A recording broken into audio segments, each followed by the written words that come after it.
ॐ शन्नो मित्रः शं वरुणः शन्नो भवत्वर्यमा शन्न इन्द्रो बृहस्पतिः शन्नो विष्णुरुक्रमः नमो ब्रह्मणे नमस्ते वायो त्वमेव प्रत्यक्षं ब्रह्मासि त्वामेव प्रत्यक्षं ब्रह्म वदिष्यामि ऋतं वदिष्यामि सत्यं वदिष्यामि तन्मामवतु तद्वक्तारमवतु अवतु माम् अवतु वक्तारम् ॐ शान्ति शान्ति शान्तिः। ॐ सहना भवतु सहनौ भुनक्तु सह वीर्यं करवावहै तेजस्विनावधीतमस्तु मा विद्विषावहै। ॐ शान्ति शान्ति शान्तिः। पुण्यश्चन्दसां वृषभो विश्वरूपः छन्दोऽभ्योऽमृतात् सम्बभूव समेन्द्रो मेधया स्पृणोतु अमृतस्य देवधारणो भूयासं शरीरं मे विचर्षणं जिह्वा मे मधुमत्तमा कर्णाभ्यां भूरिविश्रुवं ब्रह्मणः कोशोऽसि मेधया पीतः श्रुतं मे गोपाय। ॐ शान्ति शान्ति शान्तिः। अक्षस्य रेरिव कीर्तिपृष्ठं गिरेरिव ऊर्ध्वपवित्रो वाजिनीव स्वमृतमस्मि द्रविणगुंसवर्चसं सुमेधा अमृतोक्षितः इति त्रिशङ्कोर्वेदानुवचनम्। ॐ शान्ति शान्ति शान्तिः। ॐ पूर्णमदः पूर्णमिदं पूर्णात् पूर्णमुदच्यते पूर्णस्य पूर्णमादाय पूर्णमेवावशिष्यते। ॐ शान्ति शान्ति शान्तिः। यन्तु ममाङ्गानि वाक्प्राणश्चक्षुः श्रोत्रमतो बलमिन्द्रियाणि च सर्वाणि सर्वं ब्रह्मोपनिषदं माहं ब्रह्म निराकुर्याम् मा ब्रह्म निराकरोत् निराकरणमस्त्वनिराकरणं मे अस्तु। तदात्मनि निरतेय उपनिषत्सु ब्रह्म ते मयि सन्तु ते मयि सन्तु। ॐ शान्ति शान्ति शान्तिः। ॐ मनसि प्रतिष्ठिता मनो मे वाचि प्रतिष्ठितम् आविराविर्मयेदि वेदस्य मानीस्तः श्रुतं मे मा प्रहासीरणेन नीतेनाहोरात्रा सन्धदामि ऋतं वदिष्यामि सत्यं वदिष्यामि तन्मामवतु तद्वक्तारमवतु अवतु माम् अवतु वक्तारम् अवतु वक्तारम्। ॐ शान्ति शान्ति शान्तिः। ॐ भद्रन्नो अपि वातय मनः। ॐ शान्ति शान्ति शान्तिः। ॐ भद्रं कर्णेभिः शृणुयाम देवाः भद्रं पश्येमाक्षभिर्यजत्राः स्थिरैरङ्गैः स्तुष्ट्वागुंसस्तनूभिः व्यशेम देवहितं यदायुः।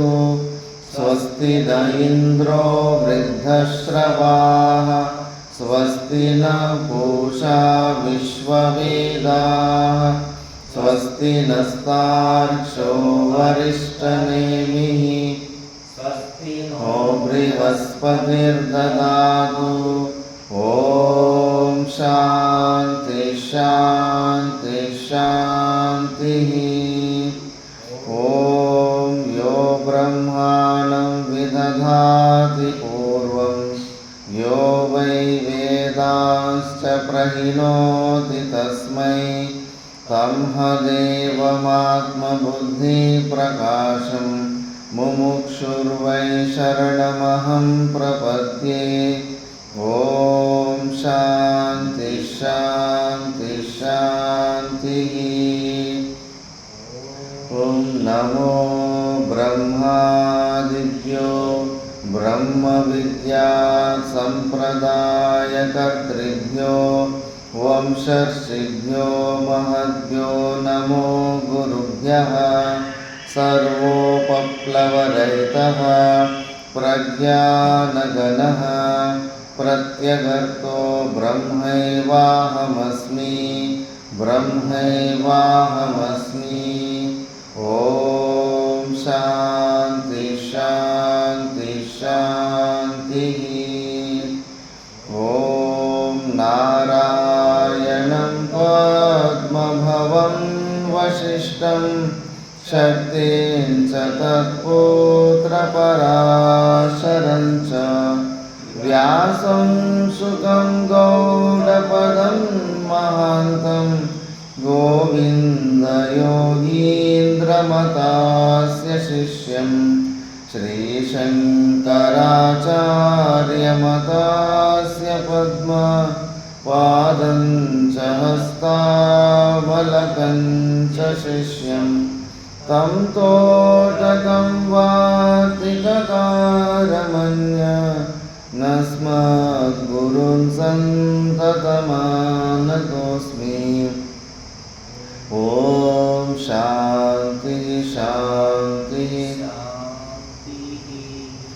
ॐ पार्थाय प्रतिबोधितां भगवता नारायणेन स्वयं व्यासेन ग्रथितां पुराणमुनिना मध्ये महाभारतम् अद्वैतामृतवर्षिणीं भगवतीम् अष्टादशाध्यायिनीम् अम्ब त्वामनुसन्दधामि भगवद्गीते भवद्वेषिणीम्। नमोऽस्तु ते व्यासविशालबुद्धे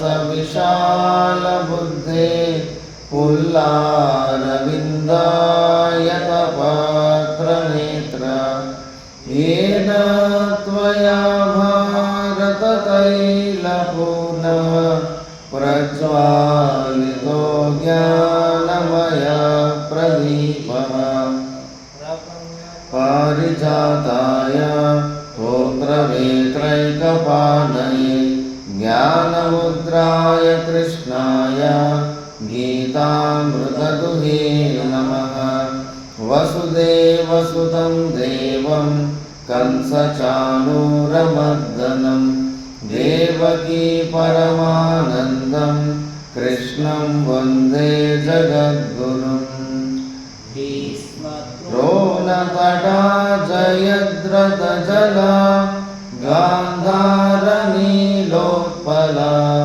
शल्यग्राहवती कृपेण वहनी कर्णेन वेणुनादिनी। नीलाकुला अश्वत्थामविकर्णघोरमकरा दुर्योधनावर्तिनी सोत्तीर्णा खलु पाण्डवैरननदी कैवर्तककेशवः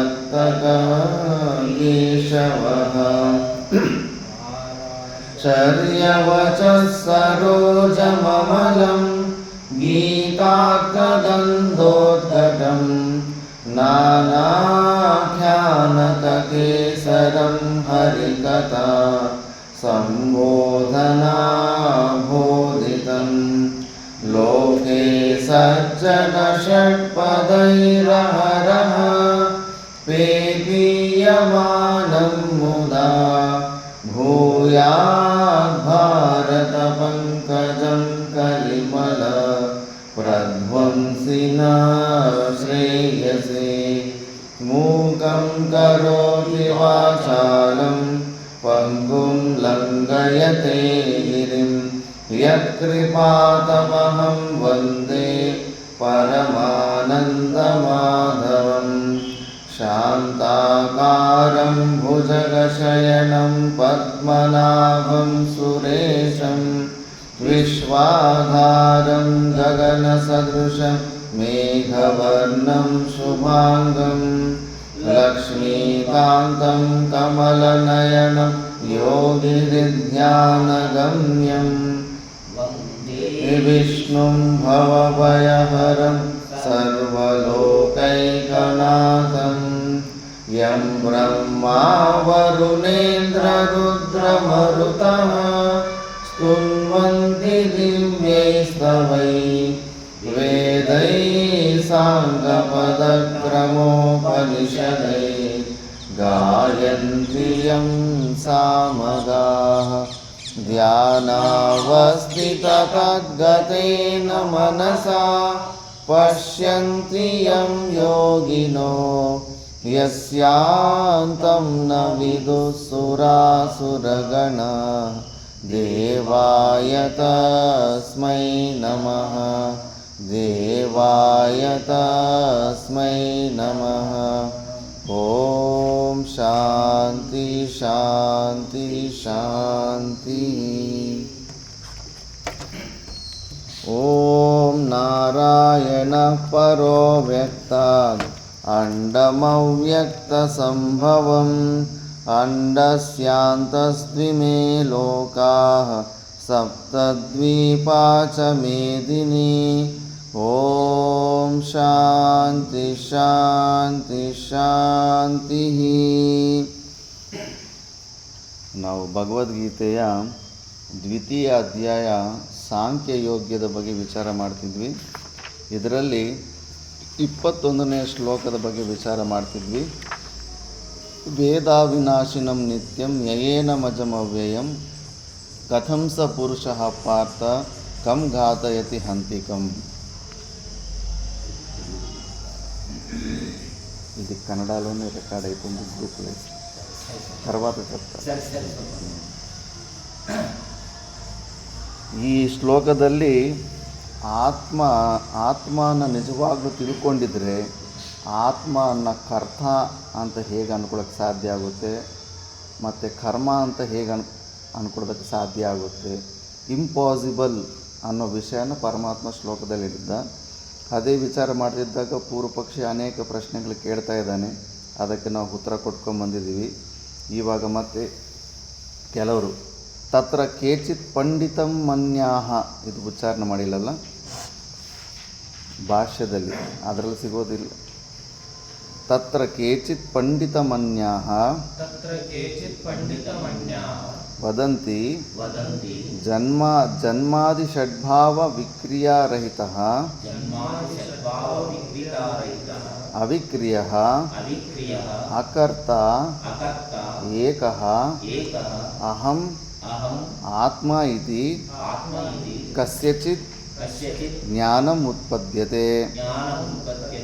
ಯಸ್ಮಿನ್ ಸತಿ ಸರ್ವಕರ್ಮ ಸನ್ಯಾಸಃ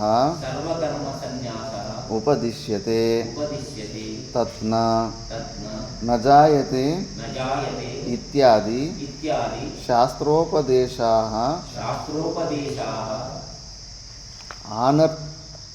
आनर्थक्यात् आनर्थक्यात् यथा च यथा च शास्त्रोपदेश शास्त्रोपदेश सामर्थ्यात् सामर्थ्यात् धर्माधर्माः धर्माधर्माः तत्त्वविज्ञानं तत्त्वविज्ञानं कर्तुश्च कर्तुश्च देहान्तरसम्बन्धिज्ञानं देहान्तरसम्बन्धिज्ञानं च उत्पद्यते च उत्पद्यते तथा तथा शास्त्रात् शास्त्रात् तस्य एव तस्य एव आत्मनः आत्मनः अविक्रियत्व अविक्रियत्व अकर्तृत्व अकर्तृत्व एकत्वादिविज्ञानं एकत्वादिविज्ञानं कस्मात् तस्मात् न उत्पद्यते न उत्पद्यते इति प्रष्टव्याः इति प्रष्टव्याः ते ते करणगोचरत्वादिति चेत् करणगोचरत्वादिति न न मनसा एव मनसा एव अनुद्रष्टव्यम् अनुद्रष्टव्यम् इति श्रुतेः इति श्रुतेः शास्त्र आचार्य शास्त्र आचार्य उपदेश उपदेश शमदमादि संस्कृतं शमदमादि संस्कृतं मनः मनः आत्मदर्शने आत्मदर्शने करणं करणं तथा च तथा च तदधिगमाय तदधिगमाय अनुमाने अनुमाने आगमे च आगमे च सति सति ज्ञानं ज्ञानं न उत्पद्यते न उत्पद्यते इति इति साहसम् एतत् साहसं एतत् ज्ञानं च ज्ञानं च उत्पद्यमानं उत्पद्यमानं तद्विपरीतं तद्विपरीतम् अज्ञानम् अज्ञानम् अवश्यं अवश्यं बाधते बाधते इति इति अभ्युपगन्तव्यम् अभ्युपगन्तव्यम् तच्च अज्ञानं तच्च ज्ञानं दर्शितं दर्शितम् अन्ता अहम् अन्तः अतः अस्मि अतः अस्मि इति इति उभौ तौ न उभौ तौ विजानीतः विजानीतः इति इति अत्र च अत्र च आत्मनः आत्मनः हननक्रियायाः अनन्यक्रियायाः कर्तृत्वं कर्तृत्वं कर्मत्वं कर्मत्वं हेतुकर्तृत्वं च हेतुकर्तृत्वं च अज्ञानकृतं अज्ञानकृतं दर्शितं दर्शितं ಇಲ್ಲಿ ತನಕ వచ్చాను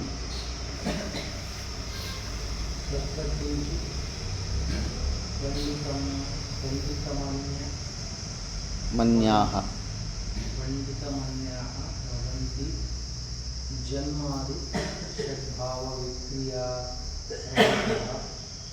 अविक्रियाः अकर्ताः एकः अहम् आत्मा इति न कस्यचित् ज्ञानम् उत्पद्यते यस्मिन् सति सर्वकर्म संन्यासः उपदिश्यते न जायते इत्यादि शास्त्रोपदेश अनर्थक्यात् यथा च शास्त्रोपदेश सामर्थ्यात् धर्मस्थितत्व विज्ञानं कर्तुं च देहान्तर संबंधिज्ञानं च उत्पद्यते तथा शास्त्रात् तस्य एव आत्मनः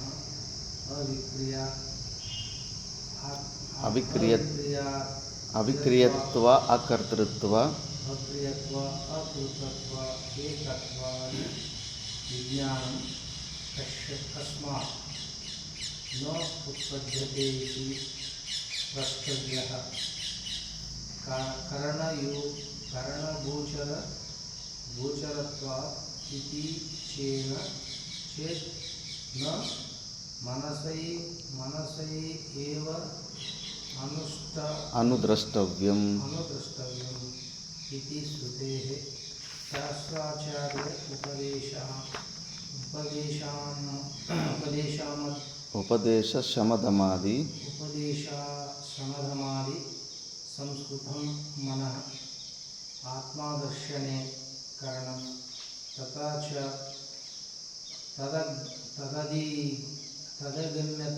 तदधिगम्याय अनुमाने आगमे च सति ज्ञानं न उपपद्यते उत्पद्यते इति ಉಪಪದ್ಯತೆ ಅಂತಿದೆಯಾ? उत्पद्यते इति साहसम् एतत् ज्ञानं च उत्पद्यमानं तद्विपरीतम् अज्ञानम् अवशं बाधते इति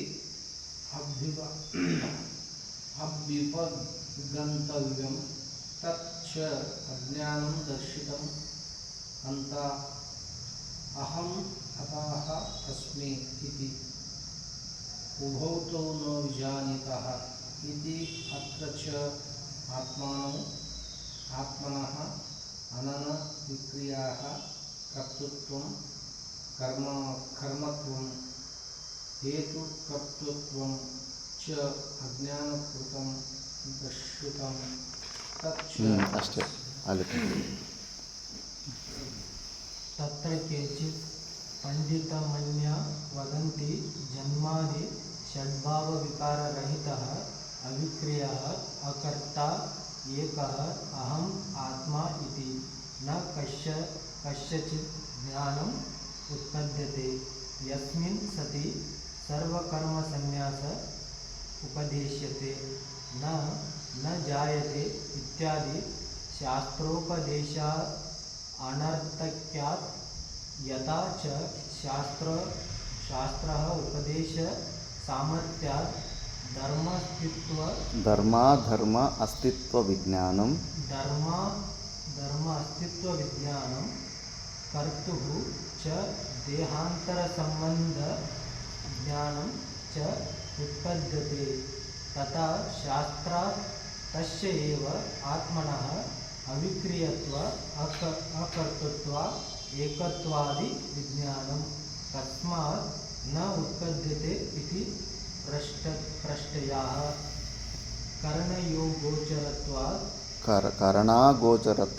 करणागोचरत्वात् इति चेत् न मनसा एव अनुद्रष्टव्यम् इति श्रुते शास्त्र आचार्य उपदेश शमदमादि संस्कृतं मन आत्मदर्शने करणं तथा च तदधिगमान्य अनुमाने आगमे च सति ज्ञानं न उत्पद्यते इति साहसम् एतत् ज्ञानं च उत्पद्यमानं तद्विपरीतम् अज्ञानम् अवश्यं बाध्यते इति अभ्युपगन्तव्यं तच्च अज्ञानं दर्शितं हन्ता अहं हतः अस्मि इति उभौ न विजानीतः इति अत्र च आत्मनः अननक्रियाया कर्तृत्वं कर्मत्वं हेतुकर्तृत्वं च अज्ञानकृतं दर्शितं ಕೆಲವರು ತತ್ರ ಕೇಚಿತ್ ಪಂಡಿತಮನ್ಯಾಹ ಅಂತ ಪಂಡಿತರಲ್ಲ ಬಟ್ ಪಂಡಿತರಂತ ಫೀಲ್ ಆಗೋರನ್ನ ಪಂಡಿತಮನ್ಯಾಹ ಅಂತ ಅಂತಾರೆ. ವದಂತಿ ಅವ್ರು ಹೇಳ್ತಾರಂತೆ ಜನ್ಮಾದಿ ಷಡ್ಭಾವ ವಿಕ್ರಿಯಾರಹಿತ ಅವಿಕ್ರಿಯ ಅಕರ್ತ ಏಕಃ ಅಹಂ ಆತ್ಮ ಇತಿ ಕಸ್ಯಚಿತ್ ಜ್ಞಾನಂ ಉತ್ಪದ್ಯತೆ ಯಸ್ಮಿನ್ ಸತಿ ಸರ್ವಕರ್ಮ ಸನ್ಯಾಸ ಉಪದಿಶ್ಯತೆ.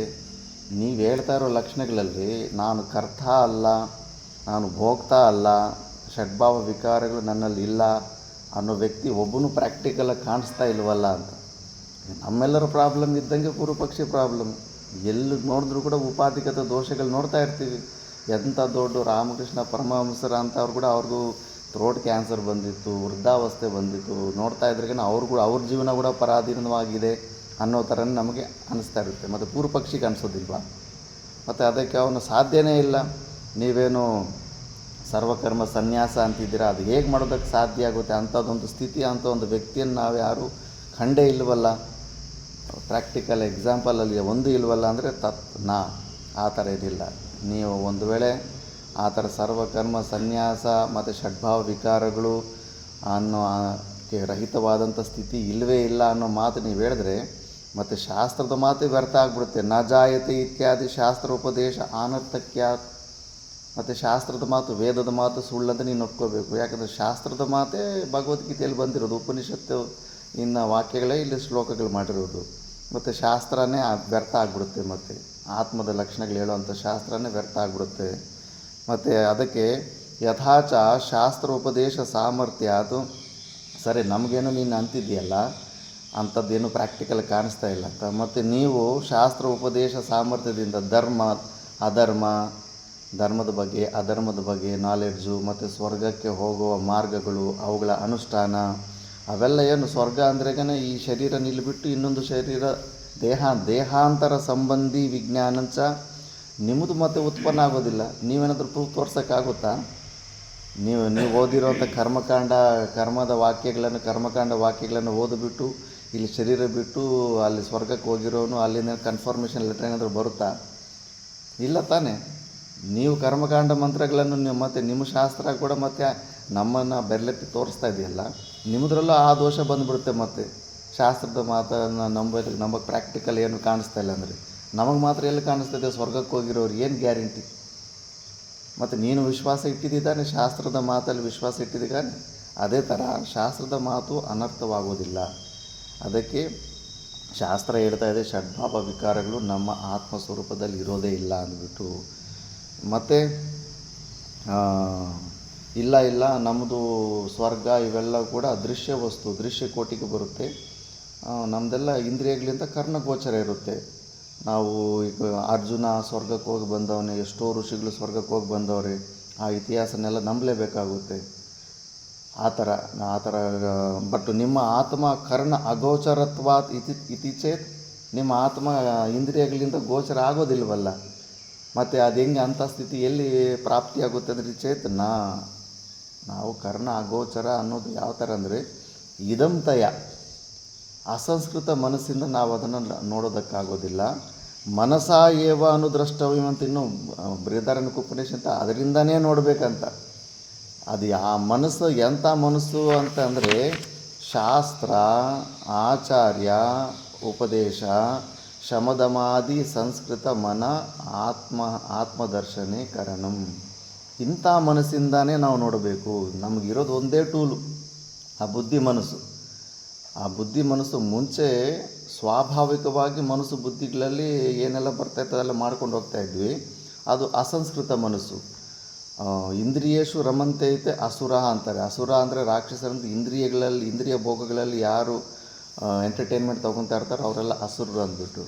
ಬಟ್ ನೀನು ಶಾಸ್ತ್ರ ಆಚಾರ್ಯರ ಉಪದೇಶ ಕೇಳಿ ಮತ್ತು ಶಮದಮಾದಿ ಷಟ್ಕ ಸಂಪತ್ತಿ ಮುಖ್ಯವಾಗಿ ಈ ಥರ ಶಮದಮಾದಿ ಷಟ್ಕ ಸಂಪತ್ತಿ ಯುಕ್ತವಾಗಿ ಶಾಸ್ತ್ರ ಮತ್ತು ಆಚಾರ ಉಪದೇಶ ನೀನು ಕೇಳಿದಾಗ ಅಂಥ ಮನಸ್ಸು ಆತ್ಮದರ್ಶನೇ ಕರಣಂ. ಅಂಥ ಮನಸ್ಸು ಬುದ್ಧಿಗಳಿಂದ ನಮ್ಮ ವಸ್ತು ಲಕ್ಷಿತವಾಗುತ್ತೆ. ಹಾಗಂತ ಏನು ಈ ಮನಸ್ಸು ಬುದ್ಧಿಗಳ ಅಗೋಚರ ಅಂತ ತಿಳಿಬಿಟ್ಟು ಮತ್ತು ಸೈಲೆಂಟಾಗಿ ಕೂತು ಬಿಡೋದಲ್ಲ. ಆ ಮನಸ್ಸನ್ನು ಪ್ಯೂರಿಫೈ ಮಾಡಿಕೊಂಡು ಅದರಿಂದ ನೋಡ್ಬೋದಂತ ಶಾಸ್ತ್ರ ಪ್ರಮಾಣನೇ ಇದೆ ಅಂತ. ಇದನ್ನು ಚೆನ್ನಾಗಿ ಅಂಡರ್ಲೈನ್ ಮಾಡ್ಕೋಬೇಕು. ಸ್ವಾಭಾವಿಕವಾಗಿ ಮನಸ್ಸು ನಾವು ಸ್ವಯಂ ಆಗಿ ಶಾಸ್ತ್ರನ ಓದಿಕೊಂಡು ಸುಮಾರು ಜನ ಅಭ್ಯಾಸ ಮಾಡ್ತಿರ್ತಾರೆ. ಅದರಿಂದ ಎಷ್ಟೋ ಹಾನಿ ಇರುತ್ತೆ. ಯಾಕಂದರೆ ಎಷ್ಟೋ ಗ್ಯಾಪ್ಸ್ ಬಂದುಬಿಡುತ್ತೆ. ಹೆಂಗೆ ಇವಾಗಲೇ ಪ್ರಾಕ್ಟಿಕಲ್ಗೆ ನೋಡಿ ಫ್ರಿಜ್ಜು ಅವು ತೊಗೊಂಬರ್ತೀವಿ, ಮ್ಯಾನ್ಯುಲಲ್ಲಿ ಎಲ್ಲ ಡೀಟೇಲ್ಸ್ ಇರುತ್ತೆ. ಯಾರಾದರೂ ಮುಂಚೆ ಅದ್ರಿಗೆ ಯೂಸ್ ಮಾಡೋದು ನಮಗೆ ಯಾರು ಹೇಳ್ಕೊಡ್ಲಿಲ್ಲ ಅಂದರೆ ಮ್ಯಾನ್ಯುಲ್ ಎಲ್ಲ ಓದಿದ್ರೂ ಕೂಡ ನಾವು ಕರೆಕ್ಟಾಗಿ ಅದನ್ನು ಆಪ್ರೇಟ್ ಮಾಡೋಕ್ಕಾಗಲ್ಲ. ಮೊಬೈಲ್ ಕೂಡ ಅಷ್ಟೇ, ಯಾರಾದರೂ ಯೂಸ್ ಮಾಡಿರೋ ಸ್ವಲ್ಪ ಹೇಳ್ಕೊಟ್ರೆಗನ ಬೇಗ ಈಸಿಯಾಗಿ ಕಲ್ತ್ಕೊತೀವಿ. ಆ ಮೊಬೈಲ್ ಮ್ಯಾನ್ಯುಲ್ ನೋಡಿಕೊಂಡ್ರೆ ಸರಿಯಾಗಿ ಆಪ್ರೇಟ್ ಮಾಡೋಕ್ಕಾಗಲ್ಲ. ಎಷ್ಟೋ ಗ್ಯಾಪ್ಗಳು ಬಂದುಬಿಡುತ್ತೆ. ಅದೇ ಥರ ಶಾಸ್ತ್ರ ಕೂಡ ಅಷ್ಟೇ, ಆಚಾರ್ಯರಿಂದನೇ ಅದು ಬರಬೇಕು, ಗುರು ಪರಂಪರೆಯಿಂದನೇ ಬರಬೇಕು. ಮತ್ತು ಶಮದಮಾದಿ ಷಟ್ಕ ಸಂಪತ್ತಿ ಫಸ್ಟು ಯೋಗ್ಯನಾಗಿರಬೇಕು. ಮುಂಚೆ ಗುರು ಪರಂಪರದಲ್ಲಿ ಫಸ್ಟು ಇವುಗಳ ಟೆಸ್ಟೇ ಇರ್ತಾಯಿತ್ತು. ಫಸ್ಟು ಉಪದೇಶಗಳಿರ್ತಾ ಇರಲಿಲ್ಲ. ಫಸ್ಟು ಶಿಷ್ಯನಲ್ಲಿ ಸಾಧನ ಚತುಷ್ಟಯ ಸಂಪತ್ತಿಗಳು ಇದಾವೆಲ್ಲ ಅಂತ ಪ್ರತಿಯೊಂದು ಅದೇ ಕರೆಕ್ಷನ್ ಇರ್ತಾಯಿತ್ತು. ಅದೆಲ್ಲ ಓಕೆ ಅಂದಮೇಲೆ ಲಾಸ್ಟಲ್ಲಿ ಉಪದೇಶ ಕೊಡ್ತಾಯಿದ್ರು. ಆವಾಗ ಅದು ಸ್ವಲ್ಪ ಉಪದೇಶ ಕೊಟ್ಟಿದ ತಕ್ಷಣ ಟಕ್ ಅಂತ ಅದು ಫಲೀಭೂತ ಆಗ್ತಾಯಿತ್ತು. ನಾವು ಅಧಿಕಾರಿತ್ವ ಇಲ್ಲ, ನಮ್ಮ ಗುರುಗಳು ಹೇಳ್ತಾಯಿದ್ರು ಪಾಠ ಮಾಡಿದ್ದೆ ಮೈಸೂರಿನಲ್ಲಿ, ನಾವೆಲ್ಲ ಬ್ಯಾಕ್ ಡೋರ್ ಎಂಟ್ರೀಸು ಅಂದ್ಬಿಟ್ಟು. ಅರ್ಜುನ ಅಂತ ಇಷ್ಟೊಂದು ಕೆಪಾಸಿಟಿ ಇರೋವನೇ ಸನ್ಯಾಸಕ್ಕೆ ಅಧಿಕಾರ ಇಲ್ಲ. ನಮ್ಮಲ್ಲಿ ಏನು ಅರ್ಜುನ ಕಂಪೇರ್ ಮಾಡಿದ್ರೆ ಅವನಿಗಿರುವಂಥ ಇಂದ್ರಿಯ ನಿಗ್ರಹ ಕಂಟ್ರೋಲ್ ಶಕ್ತಿ ನಮ್ಮಲ್ಲಿ ಇಲ್ಲವೇ ಇಲ್ಲ. ನಾವು ಫೀಲ್ ಆಗಿಬಿಟ್ಟಿದ್ದೀವಿ, ನಾವು ಅಧಿಕಾರಿ ಅಂತ ಫೀಲ್ ಆಗಿಬಿಟ್ಟಿದ್ದೀವಿ. ಸನ್ಯಾಸನ್ನು ಹೆಂಗೋ ತೊಗೊಂಬಿಟ್ಟಿದ್ದೀವಿ, ಕೇಳಿದ್ದೀವಿ, ಕೊಟ್ಬಿಟ್ಟಿದ್ದಾರೆ. Back door ಎಂಟ್ರೀಸೇ. ವಾಸ್ತವವಾಗಿ ವಿಚಾರ ಮಾಡಿದ್ರೆ ನಮ್ಮಲ್ಲಿ ಇನ್ನೂ ಅಧಿಕಾರಿತ್ವ ಬಂದೇ ಇಲ್ಲ ಅಂತಾರೆ. ಆ ಥರ ತಥಾಚ ತದಧಿಗಮಾಯ ಅನುಮಾನೆ ಆಗಮೇ ಚ ಸತಿ ಜ್ಞಾನಂ ನ ಉತ್ಪದ್ಯತೆ ಇತಿ ಸಾಹಸಮೇತದ್. ಆದ್ದರಿಂದ ನೀವು ಇಲ್ಲ, ಇಂದ್ರಿಯಗಳಿಂದ ಅಗೋಚರ ಆಗಿದೆ, ನಿಮಗೆ ಆತ್ಮಜ್ಞಾನ ಆಗೋದಕ್ಕೆ ಚಾನ್ಸೇ ಇಲ್ಲ, ಅದು ಷಡ್ಭಾವ ವಿಕಾರಹಿತವಾದಂಥ ವಸ್ತು ಯಾವುದು ಇಲ್ಲವೇ ಇಲ್ಲ ಅಂತ ನೀನು ಹೇಳೋದಕ್ಕೆ ಸಾಧ್ಯನೇ ಇಲ್ಲ ಅಂತ ಶ್ರುತಿ ಶಾಸ್ತ್ರ ನಾವು ಓದಿದಾಗ ಮತ್ತು ಆಗಮ ಪ್ರಮಾಣ ಅಂತಾರೆ, ಅದನ್ನು ಶಬ್ದ ಪ್ರಮಾಣ ಅಂತಾರೆ, ಆಗಮ ಪ್ರಮಾಣ ಅಂತಾರೆ. ಆಗಮ ಪ್ರಮಾಣದಿಂದ ಮತ್ತು ಅದರಿಂದನೇ ಕೆಲವೊಂದು ಅನುಮಾನ ಪ್ರಮಾಣದಿಂದ ಕೂಡ ನಮ್ಮ ಸದ್ವಸ್ತುವನ್ನು ನಾವು ತಿಳ್ಕೊಬೋದು. ಅದು ಉತ್ಪನ್ನ ಆಗೋದೇ ಇಲ್ಲ ಜ್ಞಾನ ಇವುಗಳೆರಡರಿಂದ ಅಂದ್ರೆಗೇನ ಅದು ನಿನ್ನ ಸಾಹಸ ಮಾತ್ರನೇ ಅಂತ. ಜ್ಞಾನಂಚ ಉತ್ಪದ್ಯಮಾನಂ ತದ್ ವಿಪರೀತಂ ಅಜ್ಞಾನಂ ಅವಶ್ಯಂ ಬಾಧತೆ ಇತಿ ಉಪಗಂತವ್ಯಂ. ಜ್ಞಾನಂಚ ಉತ್ಪದ್ಯಮಾನಂ, ಏನು ಜ್ಞಾನ ಉತ್ಪನ್ನ ಆಗಿರುತ್ತೋ ತದ್ ವಿಪರೀತಂ ಅಜ್ಞಾನಂ ಅವಶ್ಯಂ ಬಾಧತೆ, ಅದಕ್ಕೆ ವಿಪರೀತವಾದದ್ದು ಅಜ್ಞಾನ ಏನಿದೆಯೋ ನಮ್ಮ ಸ್ವರೂಪದ ಅಜ್ಞಾನ ತಪ್ಪದಿರ ಅವಿದ್ಯೆ ಅಜ್ಞಾನನ ಅದು ನಾಶ ಮಾಡುತ್ತೆ, ಉತ್ಪನ್ನ ಆಗಿರೋ ಜ್ಞಾನ. ತಚ್ಚ ಜ್ಞಾನಂ ದರ್ಶಿತಂ ಅಂತ ಅಹಂ ಅತಃ ಅಸ್ಮಿ ಇತಿ ಉಭೌತೌನ ವಿಜಾನೀತಃ. ಅದಕ್ಕೆ ಭಗವದ್ಗೀತೆಯಲ್ಲಿ ಈ ಜ್ಞಾನ ಯಾರು ಆಗಿರ್ತಾನೋ ಇಲ್ಲ, ಈ ಜ್ಞಾನ ಯಾರಿಗೆ ಆಗಿರಲ್ವೋ ಅವನು ಅಂತ ಅಹಂ, ನಾನು ಸಾಯಿಸೋನು, ಇಲ್ಲ ನಾನು ಸತ್ತೋಗೋವನು ಅಂತ ಆ ಥರ ಅಂದ್ಕೊತಾನೆ. ಅದಕ್ಕೆ ಈ ಥರ ಯಾರು ಎರಡು ಪ್ರಕಾರದಲ್ಲಿ ಯಾರು ಅಂದ್ಕೊತಾರೋ ಉಭೌತೌನ ವಿಜಾನೀತಃ, ಅವರು ಸರಿಯಾಗಿ ಇನ್ನೂ ಆತ್ಮದ ಸ್ವರೂಪದ ಬಗ್ಗೆ ಇನ್ನೂ ತಿಳ್ಕೊಂಡಿಲ್ಲ. ಆತ್ಮದ ಸ್ವರೂಪದ ಬಗ್ಗೆ ತಿಳ್ಕೊಂಡ್ರೆ ಯಾವುದೇ ಕ್ರಿಯೆಗಳಲ್ಲಿ ನಮಗೆ ಅಟ್ಯಾಚ್ಮೆಂಟ್ ಇರೋದಿಲ್ಲ. ಎಂಥದೇ ಆಗಲಿ ಹೊರಗಡೆಯಿಂದ ನಡೆಯೋ ಕ್ರಿಯೆಗಳಲ್ಲಿ ನಮಗೆ ಸಂಬಂಧ ಇಲ್ಲದಿರೋ ನಮ್ಮ ಸ್ವರೂಪ ಆನಂದದಲ್ಲೇ ನಾವಿರ್ತೀವಿ. ಅತ್ರ ಚ ಆತ್ಮನಃ ಹನನ ಕ್ರಿಯಾಯಾಃ ಕರ್ತೃತ್ವಂ ಕರ್ವತ್ವಂ ಹೇತುಕರ್ತೃತ್ವಂ ಚ ಅಜ್ಞಾನಕೃತಂ ದರ್ಶಿತಂ. ಇಷ್ಟೊಂದೆಲ್ಲ ಯುಕ್ತಿಗಳು ಹೇಳಿಬಿಟ್ಟು ಅದಕ್ಕೆ ನಾವು ಹೇಳೋದು ಹನನ ಕ್ರಿಯಾ ಅಂದರೆ ಕೊಲ್ಲುವ ಕ್ರಿಯೆಗೆ ಆತ್ಮದಲ್ಲಿ ಕರ್ತೃತ್ವವೂ ಇರೋದಿಲ್ಲ, ಕರ್ಮತ್ವವೂ ಇರೋದಿಲ್ಲ, ಮತ್ತು ಹೇತು ಕರ್ತೃತ್ವಂ ಅಂದರೆ ಪ್ರೇರಣೆ ಕೂಡ ಕೊಡೋದಿಲ್ಲ. ಆತ್ಮ ಇನ್ನೊಬ್ಬರಿಗೆ ಪ್ರೇರಣೆ ಕೊಡೋ ತತ್ವ ಕೂಡ ಆತ್ಮದಲ್ಲಿ ಇರೋದಿಲ್ಲ. ಇವು ಮೂರು ಕೆಲಸಗಳು ನಾವು ಅನ್ಕೊತಾ ಇದ್ದೀವಿ, ಮಾಡ್ತಾಯಿದ್ದೀವಿ ಅಂದರೆ, ನಾನು ಕರ್ತ ಅನ್ಕೊತಾ ಇದ್ದೀವಿ ಅಂದರೆ ಜ್ಞಾನ ಆಗಿಲ್ಲ. ಇಲ್ಲ ಯಾರೋ ಒಬ್ಬರು ಮಾತುಗಳಿಗೆ ನಮಗೆ ಹಿಂಸೆ ಆಗ್ತಾಯಿದ್ದೀವಿ ಅಂದರೆ ಇನ್ನೊಬ್ಬ ಕರ್ತಾಗೆ ನಾವು ಕರ್ಮ ಆಗಿಬಿಟ್ಟಿದ್ದೀವಿ ಅಂತ. ಮನಸ ವಾಚ ಕರ್ಮನ ಯಾರಾದರೂ ನಮಗೆ ಅಟ್ಯಾಕ್ ಮಾಡಿದಾಗ ಅವನು ಆ ಒಂದಕ್ಕೆ ನಮಗೆ ಹಿಂಸೆ ಆಗ್ತಾಯಿದೆ ಅಂದರೆ ನಾವು ಕರ್ಮ ಆಗಿಬಿಟ್ಟಿದ್ದೀವಿ. ಅವನು ಕರ್ತ, ಅವನು ಹಿಂಸಾತ್ಮಕ ಕ್ರಿಯೆಗಳು ಮಾಡ್ತಾ ಇದ್ದಾನೆ, ಆ ಹಿಂಸೆಯ ಕ್ರಿಯೆಗೆ ನಾನು ಕರ್ಮ ಆಗಿದ್ದೀನಿ ಅಂದರೂ ಕೂಡ ಅಲ್ಲೂ ಕೂಡ ಪ್ಯೂರ್ ಅಜ್ಞಾನ ಇದೆ. ಸ್ವೀಕಾರ ಮಾಡಲೇಬೇಕಾಗುತ್ತೆ, ಯಾಕಂದರೆ ಶಾಸ್ತ್ರ ಪ್ರಮಾಣ. ನಾವು ಕರ್ಮ ಅಂತ ಎಷ್ಟೋ ಸತಿ ಅದಕ್ಕೆಲ್ಲ ಸುಖ ದುಃಖಗಳು ರಾಗದ್ವೇಷಗಳು ಯಾಕೆ ಆಗ್ತಾಯಿದ್ದಾವೆ, ನಾವು ಕರ್ಮ ಅಂದ್ಕೊಂಡಿದ್ದೀವಿ. ಒಂದು ಸತಿ ಕರ್ತ ಅಂದ್ಕೊಂಡು ಹಿಂಸೆಗಳು ಮನಸವಾಚ ಕರ್ಮನ ಹಿಂಸೆಗಳು ಮಾಡ್ತಾಯಿರ್ತೀವಿ.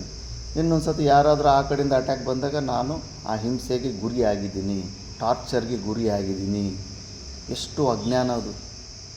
ಓದಿದ್ದು ವೇದಾಂತ ಎಲ್ಲ ಡಸ್ಟ್ಬಿನ್ ಕೊಟ್ಟೋಗ್ಬಿಡುತ್ತೆ. ಹೇಗಾಗುತ್ತೆ? ನಾನು ಇನ್ನೊಬ್ಬ ಕರ್ತಾಗೆ ನಾನು ಕರ್ಮ ಆಬ್ಜೆಕ್ಟ್ ಆಗೋದಕ್ಕೆ ಹೇಗಾಗುತ್ತೆ? ಮತ್ತು ಮನಸ್ಸೇನೋ ನಮಗೆ ನಾನು ಜೀವನ್ಮುಕ್ತ ಪುರುಷ ಅಂತ ನಿರ್ಣಯ ಕೊಡ್ತಾ ಇರುತ್ತೆ. ಒಂದು ಕಡೆ ಅಯ್ಯೋ ಸಿಕ್ಕಾಪಟ್ಟೆ ಹಿಂಸಾತ್ಮಕರಿದ್ದಾರೆ, ಅವರಿಗೆಲ್ಲ ನನ್ನ ಭಯಂಕರವಾಗಿ ಹಿಂಸೆ ಮಾಡ್ತಾ ಇದ್ದಾರೆ ಅಂತ ಒಂದು ಫೀಲಿಂಗು ಅದೇ ಕೊಡುತ್ತೆ ಮನಸ್ಸು. ಮತ್ತು ಇನ್ನೊಂದು ಸತಿ ನಾನು ಜೀವನ್ಮುಕ್ತ ಪುರುಷ ಅಂತ ಅದೇ ನಿಶ್ಚಯ ಕೊಡ್ತಾ ಇರುತ್ತೆ. ತುಂಬ ಹುಷಾರಾಗಿರಬೇಕು. ಶಾಸ್ತ್ರ ಪ್ರಮಾಣ, ಶಾಸ್ತ್ರನ ಮುಂದೆ ಇಟ್ಕೋಬೇಕು. ಕರ್ಮ ನಾವು ಯಾವುದೇ ಕ್ರಿಯೆಗಳಿಗೆ ಯಾವುದೇ ಕರ್ತಾಗೆ ನಾವು ಕರ್ಮ ಆಗೋದಕ್ಕೆ ಚಾನ್ಸೇ ಇಲ್ಲ. ನಾವು ಕರ್ಮ ಆಗ್ತಿದ್ದೀವಿ ಅಂದರೆ ನಮ್ಮ ಜುಟ್ಟು ಅವ್ರು ಕೊಟ್ಟಿದ್ದೀವಿ ಅಂತ, ನಮ್ಮಲ್ಲಿರೋ ನಮ್ಮ ಜುಟ್ಟು ಅವ್ರಿಗೆ ಕೊಟ್ಟಿದ್ದೀವಿ ಅಂತ. ಮತ್ತು ಇದು ತಾನೇ ನಿಜವಾದ ಸ್ವತಂತ್ರತೆ. ಇಲ್ಲಿ ತಾನೇ ಯುದ್ಧ ಮಾಡಬೇಕಾಗಿರೋದು. ಸುಮ್ಮನೆ ಎಷ್ಟು ಶಾಸ್ತ್ರಗಳು ಓದಿದ್ರೆ ಏನು, ಪ್ರವಚನಗಳು ಮಾಡಿದ್ರೆ ಏನು, ಪ್ರಾಕ್ಟಿಕಲ್ಲಾಗಿ ಅದರಿಂದ ಹೊರಗಡೆಗೆ ಬರೋಕ್ಕಾಗ್ತಾ ಇಲ್ಲ ಅಂದರೆ ಆ ಎಲ್ಲ ಜ್ಞಾನವೂ ವೇಸ್ಟ್ ಆಗಿಬಿಡುತ್ತೆ. ಪ್ರಾಕ್ಟಿಕಲಾಗಿ ಥಿಂಕ್ ಮಾಡಬೇಕು. ನಿಜವಾಗ್ಲೂ ಇನ್ನೊಬ್ಬ ಕರ್ತ ನನ್ನ ಆತ್ಮಸ್ವರೂಪವನ್ನು ಆಬ್ಜೆಕ್ಟ್ ಮಾಡೋದಕ್ಕೆ ಸಾಧ್ಯ ಆಗುತ್ತೆ, ಕರ್ಮ ಮಾಡೋದಕ್ಕೆ ಸಾಧ್ಯ ಆಗುತ್ತಾ? ಇಲ್ಲವೇ ಇಲ್ಲ, ಚಾನ್ಸೇ ಇಲ್ಲ. ಮತ್ತು ಕರ್ಮ ಥರ ಅನಿಸ್ತಾ ಇದೆ ಅಂದರೆ ಜೀವಭಾವದಲ್ಲಿದ್ದೀವಿ. ಮತ್ತು ಜೀವಭಾವದಲ್ಲಿ ಯಾಕಿರಬೇಕು? ನಾವು ಅಲ್ಲದೇ ಇರೋವಂಥ ಸ್ವರೂಪದಲ್ಲಿ, ಅಂಥ ನಿಷೇಧದಲ್ಲಿ ನಾವು ಯಾಕಿರಬೇಕು? ಅದಕ್ಕೆ ಅಸ್ತಿತ್ವ ಆದರೂ, ಅದಕ್ಕೆ ಇಂಪಾರ್ಟೆನ್ಸ್ ಆದರೂ ಯಾಕೆ ಕೊಡಬೇಕು? ಆ ಜೀವ ಸಾಯಲಿ ಬಿಡು. ಏನೇನೋ ಪೂರ್ವಜನ್ಮದಲ್ಲಿ ಕರ್ಮಗಳು ಮಾಡಿ ಬಂದಿರುತ್ತೆ, ಸುಮ್ಮನೆ ಆಗ್ಬಿಡುತ್ತಾ? ಅದು ಕರ್ಮ ಸಿದ್ಧಾಂತ ಇದ್ದೇ ಇರುತ್ತೆ. 3 ಪ್ರಕಾರದ ಹಿಂಸೆಗಳು ಮಾಡಿರ್ತೀವಿ, ಪಾಪ ಕರ್ಮಗಳು, ಮನಸ ವಾಚ ಕರ್ಮನ. ಕರ್ಮನ ಅಂದ್ರೆ ಬಾಲನ್ನು ಗೋಡೆಗೆ ಜೋರಾಗಿ ಹೊಡೆದಂಗೆ, ಎಷ್ಟು ಜೋರಾಗಿ ಹೊಡಿತೀವೋ ಅಷ್ಟೇ ರಿವರ್ಸ್ ಆಗೋದು ಬರುತ್ತೆ. ಮತ್ತು ವಾಚಿಕ ಹಿಂಸೆಗಳು, ಹೆಚ್ಚು ವಾಚಿಕ ಹಿಂಸೆಗಳೇ. ಮ್ಯಾಕ್ಸಿಮಮ್ ಪಾಪಗಳು ನಾವು ತಗೊಳ್ಳೋದು ವಾಚಿಕ ಹಿಂಸೆಯಿಂದನೇ. ನಾವು ಹೆಂಗೆ ಎಲ್ಲಿ ಒಂದು ಬೆಟ್ಟದ ಮೇಲೇನೋ ಎಲ್ಲಾದರೂ ಒಂದು ಪ್ರದೇಶದಲ್ಲಿ ಜೋರಾಗಿ ಒಂದು ಸತಿ ಒಂದು ಮಾತು ಅಂದರೆ 5-6 ಸತಿ ನಾವು ಹೇಳಿದ ಮಾತು ನಮಗೆ ಕೇಳಿಸ್ತಾ ಇರುತ್ತೆ ಎಕ್ಸಸೈಸ್. ಅದಕ್ಕೆ ನಾವು ಒಂದು ಮಾತು ಸ್ವಲ್ಪ ಉದ್ವೇಗನ ತರಿಸುವಂಥ ಮಾತು ಒಂದು ಮಾತಾಡಿದರೆ ಅದು ಬಡ್ಡಿ ಸಮೇತ ಮತ್ತು ನಮಗೆ ರಿವರ್ಸ್ ಬರುತ್ತೆ. ಮತ್ತು ಮನಸ ಇನ್ನೊಬ್ಬರ ಬಗ್ಗೆ ಅನಿಷ್ಟ ಚಿಂತನೆ, ಇನ್ನೊಬ್ಬರು ಅವನು ಹಾಳಾಗೋಗಲಿ, ಅವನಿಗೆ ಹಂಗಾಗಬೇಕು ಹಿಂಗೆ ಬೇಕು ಅಂತ ಮನಸ್ಸಲ್ಲಿ ಅನಿಷ್ಟ ಚಿಂತನೆ. ಈ ಪ್ರಕಾರದ 3 ಪ್ರಕಾರಗಳ ಹಿಂಸೆಗಳು ಮಾಡಿ ನಾವು ಪಾಪನ ಸಂಗ್ರಹ ಮಾಡಿರ್ತೀವಿ. 100% ಪ್ರೂಫು ಮನುಷ್ಯ ಜನ್ಮಕ್ಕೆ ಬಂದಿದ್ದು ಅಂದರೆ ಪುಣ್ಯ ಪಾಪ 2 ಮಿಕ್ಸ್ ತಗೊಂಡು ಬಂದಿದ್ದೀವಿ. ಆ ಪಾಪದ ಪೋಷಣೆ ನಮಗೆ ಬಂದೇ ಬರುತ್ತೆ. ನೀನು ಸಡನ್ನಾಗಿ ನೀನು ಈ ಪ್ರಾಸೆಸ್ಸಲ್ಲಿ ನೀನು ತಾದಾತ್ಮ್ಯ ತಕ್ಕೊಂಬಿಟ್ಟಿದೆ, ಕರ್ತೃತ್ವ ಭೋಕ್ತೃತ್ವ ಭಾವ ತಕ್ಕೊಂಬಿಟ್ಟು ಸಾಕ್ಷಿ ಭಾವ ಕೊಟ್ಟೋಗಿದೆಯಾ ಅಂದರೆ ಮತ್ತು ಇನ್ನೊಬ್ಬರು ಮನಸ ವಾಚ ಕರ್ಮನ ಯಾರು ಅಟ್ಯಾಕ್ ಮಾಡ್ತಾ ಇರ್ತಾರೆ ಅವುಗಳಿಗೆ ರಿಯಾಕ್ಷನ್ ಮಾಡಬಾರ್ದು. ಆವಾಗ ಸಾಕ್ಷಿ ಭಾವದಲ್ಲಿ ಇದ್ದುಕೊಂಡು ಮನಸ್ಸು ಅನುಭವಿಸು. ಸುಮ್ಮನೆ ಬೈತಾರೆ ಅವರು, ಸುಮ್ಮನೆ ಅವಮಾನ ಮಾಡ್ತಾರೆ. ಮತ್ತು ಪೂರ್ವಜನ್ಮದಲ್ಲಿ ನೀವೆಲ್ಲ ಕೆಲಸಗಳು ಮಾಡಿದೆಯಾ, ಮತ್ತು ಈಗ ಅನುಭವಿಸಿ ನೀನು ಅಂತ ಅದನ್ನು ಸಪ್ರೇಟಾಗಿ ಇಟ್ಬಿಟ್ಟು ಸಾಕ್ಷಿ ಭಾವದಲ್ಲಿ ಹೊಟ್ಟೋಗ್ಬಿಡ್ಬೇಕು. ಕಾರಣ ಇಲ್ದಿರೋ ಕಾರ್ಯ ಆಗೋದಕ್ಕೆ ಚಾನ್ಸೇ ಇಲ್ಲ. ಮತ್ತು ಶಾಸ್ತ್ರ ಹೇಳ್ತಾ ಇದೆ ನೀನು ಯಾವುದೇ ಒಂದು ಕರ್ತಕ್ಕೆ ನೀನು ಕರ್ಮ ಆಗೋದಕ್ಕೆ ಚಾನ್ಸೇ ಇಲ್ಲ ಅಂತ. ಬಟ್ ನಮ್ಮ ಅನುಭವ ಏನಿದೆ, ಪ್ರತಿಯೊಂದು ಆ್ಯಕ್ಷನ್ಗೂ ರಿಯಾಕ್ಟ್ ಆಗ್ತಾಯಿದ್ದೀವಿ. ಮತ್ತು ಎಲ್ಲಿ ಜ್ಞಾನ ಆಗಿದೆ? ಒಪ್ಪೋದೇ ಇಲ್ಲ ಅಹಂಕಾರ. ನೀನು ಇನ್ನೂ ಜ್ಞಾನ ಆಗಿಲ್ಲ, ಇನ್ನೂ ABCD ಕೂಡ ಸ್ಟಾರ್ಟ್ ಆಗಿಲ್ಲ ಅಂದರೆ ಒಪ್ಪೋದೇ ಇಲ್ಲ ಅಹಂಕಾರ. ಅದೇನದು? ಕೇಳು, ಪ್ರಶ್ನೆ ಕೇಳು, ಎಲ್ಲ ಪ್ರಶ್ನೆಗೂ ಉತ್ತರ ಹೇಳ್ಬಿಡ್ತೀನಿ, ಯಾವ ವಿಷಯ ನಾನು ತಿಳ್ಕೊಂಡಿಲ್ಲ ಅಂತ ಸಂಶಯನೇ ಇಲ್ಲ ಅಂತ ಇರುತ್ತೆ. ಮತ್ತು ನೋಡಿದ್ರೆ ಪ್ರಾಕ್ಟಿಕಲ್ಲಾಗಿ ಎಲ್ಲ ಹಿಂಗೆ ನೋಡಿ ಈಡಾಗ್ತಾ ಇರುತ್ತೆ. ಇದು ವಿಚಾರ ಮಾಡಬೇಕು. ಇದು ನಮ್ಮ ಜ್ಞಾನ. ವಿಚಾರ ಅಂದರೆ ಸುಮ್ಮನೆ ಕೇಳಿಬಿಟ್ಬಿಟ್ರೆ ಆಗೋದಿಲ್ಲ. ನಾವು ಈ ಥರ ಇದ್ದೀವ, ನಾವಿಲ್ಲ ಕರ್ತಾಭಾವದಲ್ಲಿದ್ದೀವ, ಇಲ್ಲ ಇನ್ನೊಬ್ಬ ಕರ್ತಾಗಿ ಕರ್ಮ ಆಗಿಬಿಟ್ಟಿದ್ದೀವ, ಆಬ್ಜೆಕ್ಟ್ ಆಗಿಬಿಟ್ಟಿದ್ದೀವ. ಇವೆರಡೂ ಆತ್ಮದಲ್ಲಿ. ಮತ್ತು ಇನ್ನೊಂದು ಪ್ರೇರಯಿತನೂ ಇಲ್ಲ, ಕಾರಯಿತನೂ ಇಲ್ಲ. ಇನ್ನೊಬ್ರಿಗೂ ಪ್ರೇರಣೆ ಕೊಡೋ ತತ್ವ ಕೂಡ ನಮ್ಮಲ್ಲಿ ಆತ್ಮಸ್ವರೂಪದಲ್ಲಿಲ್ಲ. ನಮ್ಮ ಆತ್ಮ ಲಕ್ಷಣ ನಿರ್ಗುಣ ನಿರಾಕಾರ ಸಚ್ಚಿದಾನಂದ ಸ್ವರೂಪ ಅಷ್ಟೇ, ಕೇವಲ ಸಾಕ್ಷಿ ಅಷ್ಟೇ. ಕೇವಲ ಸಾಕ್ಷಿ ಭಾವದಲ್ಲಿ ಇಟ್ಕೊಂಡ್ಬಿಡಬೇಕು. ಉಪನಿಷತ್ತಲ್ಲಿ ಕೂಡ ಅದು ಪಕ್ಷಿಗಳ ದೃಷ್ಟಾಂತ ಬರುತ್ತಲ್ಲ. ಸಂಸಾರನ ಒಂದು ವೃಕ್ಷದಲ್ಲಿ ಹೋಲಿಕೆ ಮಾಡ್ತಾರೆ. 2 ಪಕ್ಷಿಗಳು ಕೂತಿರುತ್ತೆ, ಮೇಲ್ಗಡೆ ಟಾಪಲ್ಲಿ ಒಂದು ಪಕ್ಷಿ ಕೂತು ಸೈಲೆಂಟಾಗಿರುತ್ತೆ, ಕೆಳಗಡೆ ಒಂದು ಪಕ್ಷಿ ಏನು ಅದರಲ್ಲಿ ಸಿಹಿಯನ್ನು ಇರುತ್ತೆ, ಹುಳಿಯನ್ನು ಕಹಿಯನ್ನು ಇರುತ್ತೆ. ಸಿಹಿಯನ್ನು ತಿಂದಾಗ ಅಬ್ಬಬ್ಬಬ್ಬ ಎಷ್ಟು ಆನಂದ ಇದೆ, ಏನು ಜೀವನ ತುಂಬ ಚೆನ್ನಾಗಿದೆ ಅಂತ. ನಾವು ಕೂಡ ಅಷ್ಟೇ ಸಂಸಾರದಲ್ಲಿ ಸ್ವಲ್ಪ ಸುಖಗಳು ಅನುಕೂಲತೆ ಸಿಕ್ಕಿದಾಗ ಜೀವನ ತುಂಬ ಚೆನ್ನಾಗಿದೆ ಅನಿಸ್ತಾ ಇರುತ್ತೆ. ಮತ್ತು ಕಷ್ಟಗಳು, ಅದು ಹುಳಿ ಹಣ್ಣು ತಿಂದಾಗ ಆ ಪಕ್ಷಿ ಅಯ್ಯಯ್ಯಪ್ಪ ಎಷ್ಟು ಕಹಿ ಇದೆ ಅಂದ್ಬಿಟ್ಟು ಆ ಥರ ನೋವು, ಸ್ವಲ್ಪ ಸುಖ ದುಃಖ ಎರಡೂ ಹೊಂದ್ತಾ ಇರುತ್ತೆ. ಮತ್ತು ಮೇಲ್ಗಡೆ ನೋಡ್ತಾ ಇರುತ್ತೆ, ಅದೇನದು ಮೇಲ್ಗಡೆ ಪಕ್ಷಿ ಏನು ಕೆಲಸ ಮಾಡಿದ್ರೆ ಸೈಲೆಂಟಾಗಿ ಕೂತಿದೆ ಎಲ್ಲ ಅಂದ್ಬಿಟ್ಟು. ಹಂಗಂಗೆ ಒಂದೊಂದು ಕೊಂಬನೆ ಇದು ಸುಖ ದುಃಖ ಅನುಭವಿಸ ಮಾಡಿ ಮೇಲ್ಗಡೆ ಆ ಪಕ್ಷಿ ಹತ್ರ ಹೋಗಿ ನೋಡಿದ್ರೆ ಇದೇ ಆ ಪಕ್ಷಿ ಆಗಿರುತ್ತೆ. ಇದಕ್ಕಿಂತ ಭಿನ್ನವಾಗಿ ಇನ್ನೊಂದು ಪಕ್ಷಿ ಇರೋದಿಲ್ಲ. ನೀನಷ್ಟೇ ಕೆಳಗಡೆ ಆ ಜೀವಭಾವದಲ್ಲಿ ಇದ್ದು ಒದ್ದಾಡ್ತೀಯ, ಸುಖ ದುಃಖಗಳು ಅನುಭವಿಸಿ ಸಾಯ್ತಾ ಇರ್ತೀಯ, ಅನುಭವಿಸಿ ಸಾಯಿ, ನಿನ್ನಿಷ್ಟ. ಬೇಡಪ್ಪ ನನಗೆ ಆ ಜೀವಭಾವವೇ ಬೇಡ, ನಾನು ಅಲ್ಲದೆ ಇರೋ ಜೀವಭಾವದಲ್ಲಿ ಜೀವಿಸೋದೇ ಬೇಡ, ಮೇಲ್ಗಡೆ ಹೋಗಿ ಆ ಕೇವಲ ಸಾಕ್ಷ್ಯದಲ್ಲಿ ನಿಂತುಕೊಂಡು ಸಚ್ಚಿದಾನಂದ ಪರಮಾನಂದ ಸ್ಥಿತಿಯಲ್ಲಿ ಇರ್ತೀನಂತೀಯ, ನಿನ್ನಿಷ್ಟ. ಬಟ್ ಜೀವಭಾವದಲ್ಲಿದ್ದರೆ ಅಂತೂ ನೀನು ಕರ್ಮನೂ ಆಗ್ತಾಯಿರ್ತೀಯ, ನೀನು ಕರ್ತಾನೂ ಆಗ್ತಾಯಿರ್ತೀಯ. ಬೇರೆ ಮಾರ್ಗ ಇಲ್ಲವೇ ಇಲ್ಲ. ಹೊರಗಡೆ ನೀನು ಎಷ್ಟೇ ರಿಪೇರಿಗಳು ಮಾಡ್ಕೋ, ಎಷ್ಟೇ ಅಡ್ಜಸ್ಟ್ಮೆಂಟ್ಗಳು ಮಾಡ್ಕೋ, ಇಡೀ 800 ಕೋಟಿಯನ್ನು ಎಲ್ಲನೂ ಸಾಯಿಸ್ಬಿಟ್ಟು ನೀನು ಒಬ್ಬನೇ ಬದುಕು ಪ್ರಪಂಚದಲ್ಲಿ, ಆದರೂ ಕೂಡ ನಿನಗೆ ಸಮಸ್ಯೆಗಳು ಮಾತ್ರ ಕಡಿಮೆ ಆಗೋದಿಲ್ಲ, ಬರ್ತಾನೇ ಇರ್ತವೆ. ಇಲ್ಲಿ ಬಿಟ್ಕೊಂಡ್ಬಿಟ್ಟಿಯ ನೀನು ಕರ್ತ ಭಾವನ ಬಿಟ್ಕೊಟ್ಟು ಜೀವಭಾವದಿಂದ ಹೊರಗಡೆ ಬರ್ತೀಯ. ಸ್ವಲ್ಪ ದಿವಸ ಅದಕ್ಕೆ ಸ್ಟಾರ್ಟಿಂಗ್ ಹೇಳಿದ್ರಲ್ಲ, ತಾನು ತಿತಿಕ್ಷಸ್ವ ಭಾರತ ಅಂದ್ಬಿಟ್ಟು. ನಾನು ಬ್ರಹ್ಮಜ್ಞಾನ ಹೇಳಿದ್ದೀನಿ, ಬ್ರಹ್ಮಜ್ಞಾನ ಹೇಳಿದ್ರೂ ಕೂಡ ನಿನಗೆ ಇಮ್ಮಿಡಿಯೇಟಾಗಿ ಆ ಸ್ಥಿತಿ ಬರಲ್ಲ. ಯಾರಾದರೂ ಮನಸ್ಸಾವಾಚ ಕರ್ಮನ ಹಿಂಸೆ ಮಾಡಿದಾಗ ಈಗ ಪ್ರಿಕ್ಕಾಗ್ತಾ ಇರುತ್ತೆ, ನೋವುಗಳಾಗ್ತಾ ಇರ್ತವೆ. ಬಟ್ ನೀನು ಸ್ವಲ್ಪ ದಿವಸ ಸಹನೆ ಮಾಡು, ರಿಯಾಕ್ಟ್ ಮಾಡಬೇಡ. ಅವ್ರು ಬೈದ್ರಂತ ನೀನು ಬೈಯಕ್ಕೆ ಹೋಗಬೇಡ, ಅವ್ರು ಹೊಡೆದ್ರು ಅಂತ ಹೊಡಿಯೋಕ್ಕೆ ಹೋಗಬೇಡ, ಸ್ವೀಕಾರ ಮಾಡಿಬಿಡು. ಕಾರಣ ಇದೆ, ಅವ್ರು ಯಾರಾದರೂ ಮನಸ್ಸಾವಾಚ ಕರ್ಮನ ಅಟ್ಯಾಕ್ ಮಾಡ್ತಾಯಿದ್ದಾರೆ ಅಂದರೆ ನಾವು ಅವ್ರಿಗೆ ಅದೇ ಥರ ಹಿಂಸೆ ಮಾಡಿದ್ದೀವಿ. ಇಂಥ ಸಿಚುವೇಷನ್ನಲ್ಲಿ ಅದು ಬೌನ್ಸ್ ಬ್ಯಾಕ್ ಆಗ್ತಾಯಿದೆ. ಸ್ವೀಕಾರ ಮಾಡಿಬಿಡು, ಸಾಕ್ಷಿ ಭಾವಕ್ಕೆ ಹೋಗೋ ಪ್ರಯತ್ನ ಮಾಡು. ಸಾಕ್ಷಿ ಭಾವಕ್ಕೆ ಹೋಗೋ ಪ್ರಯತ್ನ ಆಗ್ತಾಯಿಲ್ವ, ರಿಯಾಕ್ಟ್ ಮಾಡಿದ್ರೆ ಸ್ವೀಕಾರ ಮಾಡು. ಸ್ವೀಕಾರ ಮಾಡಿಬಿಟ್ರೆಗೆ ಆ ಕೋಟ ಕಂಪ್ಲೀಟ್ ಆಗಿಬಿಡುತ್ತೆ, ಯಾವತ್ತೂ ಶಾಶ್ವತವಾಗಿರೋದಿಲ್ಲ. ಆ ಥರ ಅಭ್ಯಾಸ ಮಾಡ್ಕೋಬೇಕು. ಇಲ್ಲ ಅಂದರೆ ಎಷ್ಟೇ ಇದು, ಅದಕ್ಕೆ ರಹಸ್ಯಗಳಲ್ಲಿ ಇದು ಮಹತ್ತರ ರಹಸ್ಯ. ಓದ್ತಾ ಇರು, ವ್ಯಾಖ್ಯಾನ ಮಾಡ್ತಾಯಿರು, ಪ್ರಾಕ್ಟಿಕಲಾಗಿ ಏನೂ ಪ್ರಯೋಜನ ಇರೋದಿಲ್ಲ. ಜೀವನ್ಮುಕ್ತಿ ಆನಂದನ ಮಾತ್ರ ಹೊಂದೋದಕ್ಕಾಗೋದಿಲ್ಲ, ಸತ್ಯ. ನೆಕ್ಸ್ಟ್ ಪ್ಯಾರ ನೋಡೋಣ. ತಚ್ಚ ಸರ್ವಕ್ರಿಯಾಸು ಅಪಿ ಸಮಾನಂ ಕರ್ತೃತ್ವಾದೇಹ ಅವಿದ್ಯಾಕೃತತ್ವಂ ಅವಿಕ್ರಿಯತ್ವಾತ್ ಆತ್ಮನಃ ವಿಕ್ರಿಯಾವಾನ್ ಹಿ ಕರ್ತ ಆತ್ಮನಃ ಕರ್ಮಭೂತಂ ಅನ್ಯಂ ಪ್ರಯೋಜಯತಿ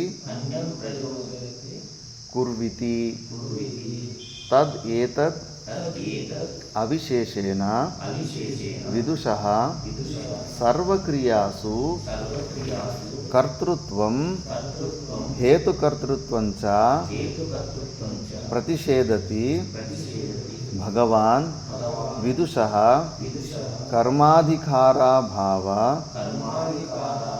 ಪ್ರದರ್ಶನಾರ್ಥಂ ವೇದಾವಿನಾಶಿನಂ ಕಥಂ ಸ ಪುರುಷಃ ಇತ್ಯಾದಿನ ಕ್ವ ಪುನಃ ವಿದುಷಃ ಅಧಿಕಾರಃ ಇತಿ ಏತದುಕ್ತಂ ಪೂರ್ವಮೇವ ಜ್ಞಾನಯೋಗೇನ ಸಾಂಖ್ಯಾನಾಂ ಇತಿ ತಥಾ ಚ ಸರ್ವಕರ್ಮಸನ್ಯಾಸಂ ವಕ್ಷ್ಯತಿ ಸರ್ವಕರ್ಮಾಣಿ ಮನಸಾ ಇತ್ಯಾದಿನ ನನು ಮನಸಾ ಇತಿ ವಚನಾತ್ ನ ವಾಚಿಕಾನಾಂ ಕಾಯಿಕಾನಾಂಚ ಸನ್ಯಾಸ ಇತಿ ಚೇತ್ ನ ಸರ್ವಕರ್ಮಾಣಿ ಇತಿ ವಿಶೇಷಿತತ್ವಾತ್ ಮಾನಸಾನಾಮೇವ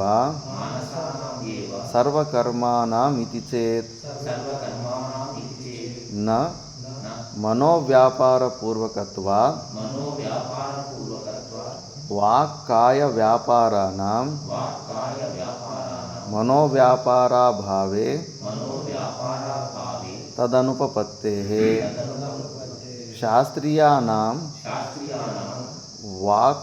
ವಾಕ್ಕಾಯಕರ್ಮಾಣಾಂ ಕಾರಣಾನಿ ಮಾನಸಾನಿ ವರ್ಜಯಿತ್ವಾ ಅನ್ಯಾನಿ ಸರ್ವಕರ್ಮಾಣಿ ಮನಸಾ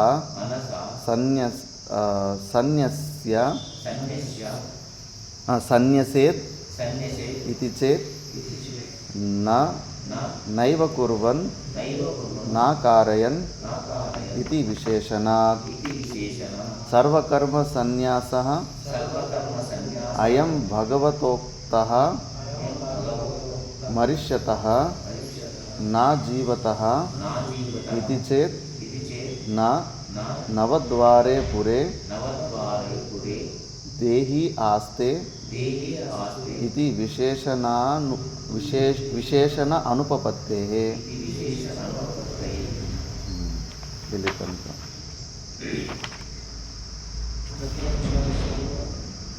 सर्वक्रियासु अपि समानं कर्तृत्वादेः अविद्याकृतत्वम्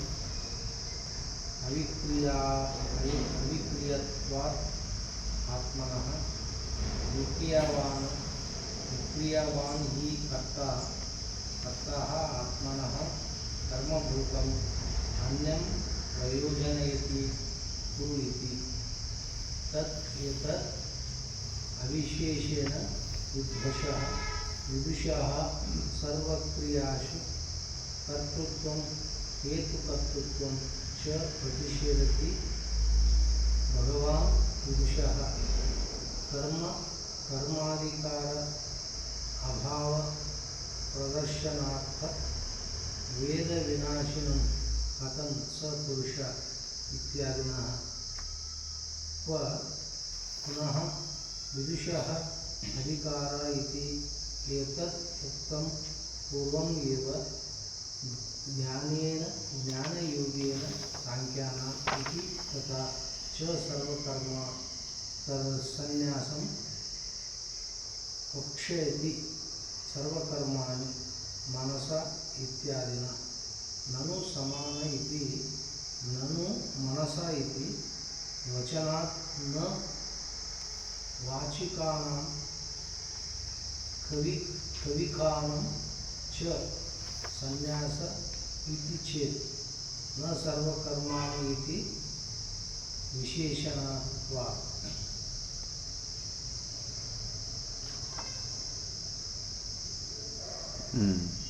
ಆಯಿತು. ಹಾಂ, ಮನಸ್ಸ ಇತ್ಯಾದಿ ಇನ್ನೊಂದು ಪ್ಯಾರ ಇದೆ. ನಾನು मनसानाम् एव सर्वकर्माणाम् इति चेत् न मनोव्यवहारपूर्वकत्वात् वाक्काय व्यापाराणां मनोव्यापार अभावे तदनुपपत्तेः. शास्त्रीयाणां वाक्कायकर्माणां कारणानि मनसानि वर्जयित्वा अन्यानि सर्वकर्माणि मनसा संन्यासेत् इति चेत्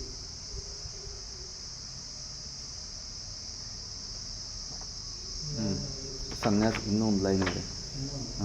ನೈವ ಕುರ್ವನ್ ನ ಕಾರ್ಯನ್ ಇತಿ ನೈವ ಕುರ್ವಾಣ ನ कारयन् कुर्वन् न कारयन् इति विशेषणात्.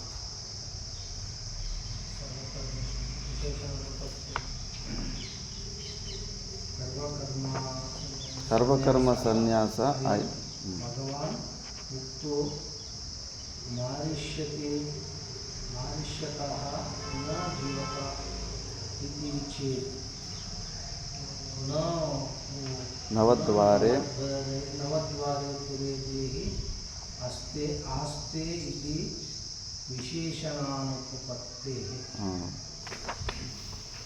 तच्च सर्वक्रियासु अपि सम्मानं कर्तृत्वादेः अविद्याकर्तृत्वम् अविद्याक्रियात्वात् आत्मनः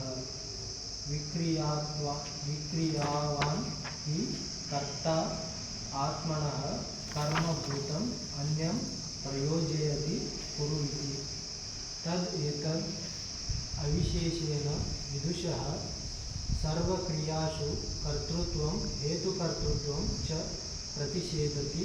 भगवान् विदुषः कर्मादिकार अभाव प्रदर्शनात् वेदाविनाशिनं कथं स पुरुषः इत्यादिना. पुनः विदुषः अधिकार इति एतद् उक्तं पूर्वम् एव ज्ञानयोगेन सांख्यायाम् इति तथा च सर्वकर्मसन्न्यासः वक्ष्यति सर्वकर्माणि मनसा इत्यादिना ननु मनसा इति वचनात् न वाचिकानां कायिकानां च संन्यास इति चेत् न सर्वकर्माणि इति विशेषितत्वात् मनसा नाम एव सर्वकर्माणाम् इति चेत् न मनोव्यापारपूर्वकत्वात्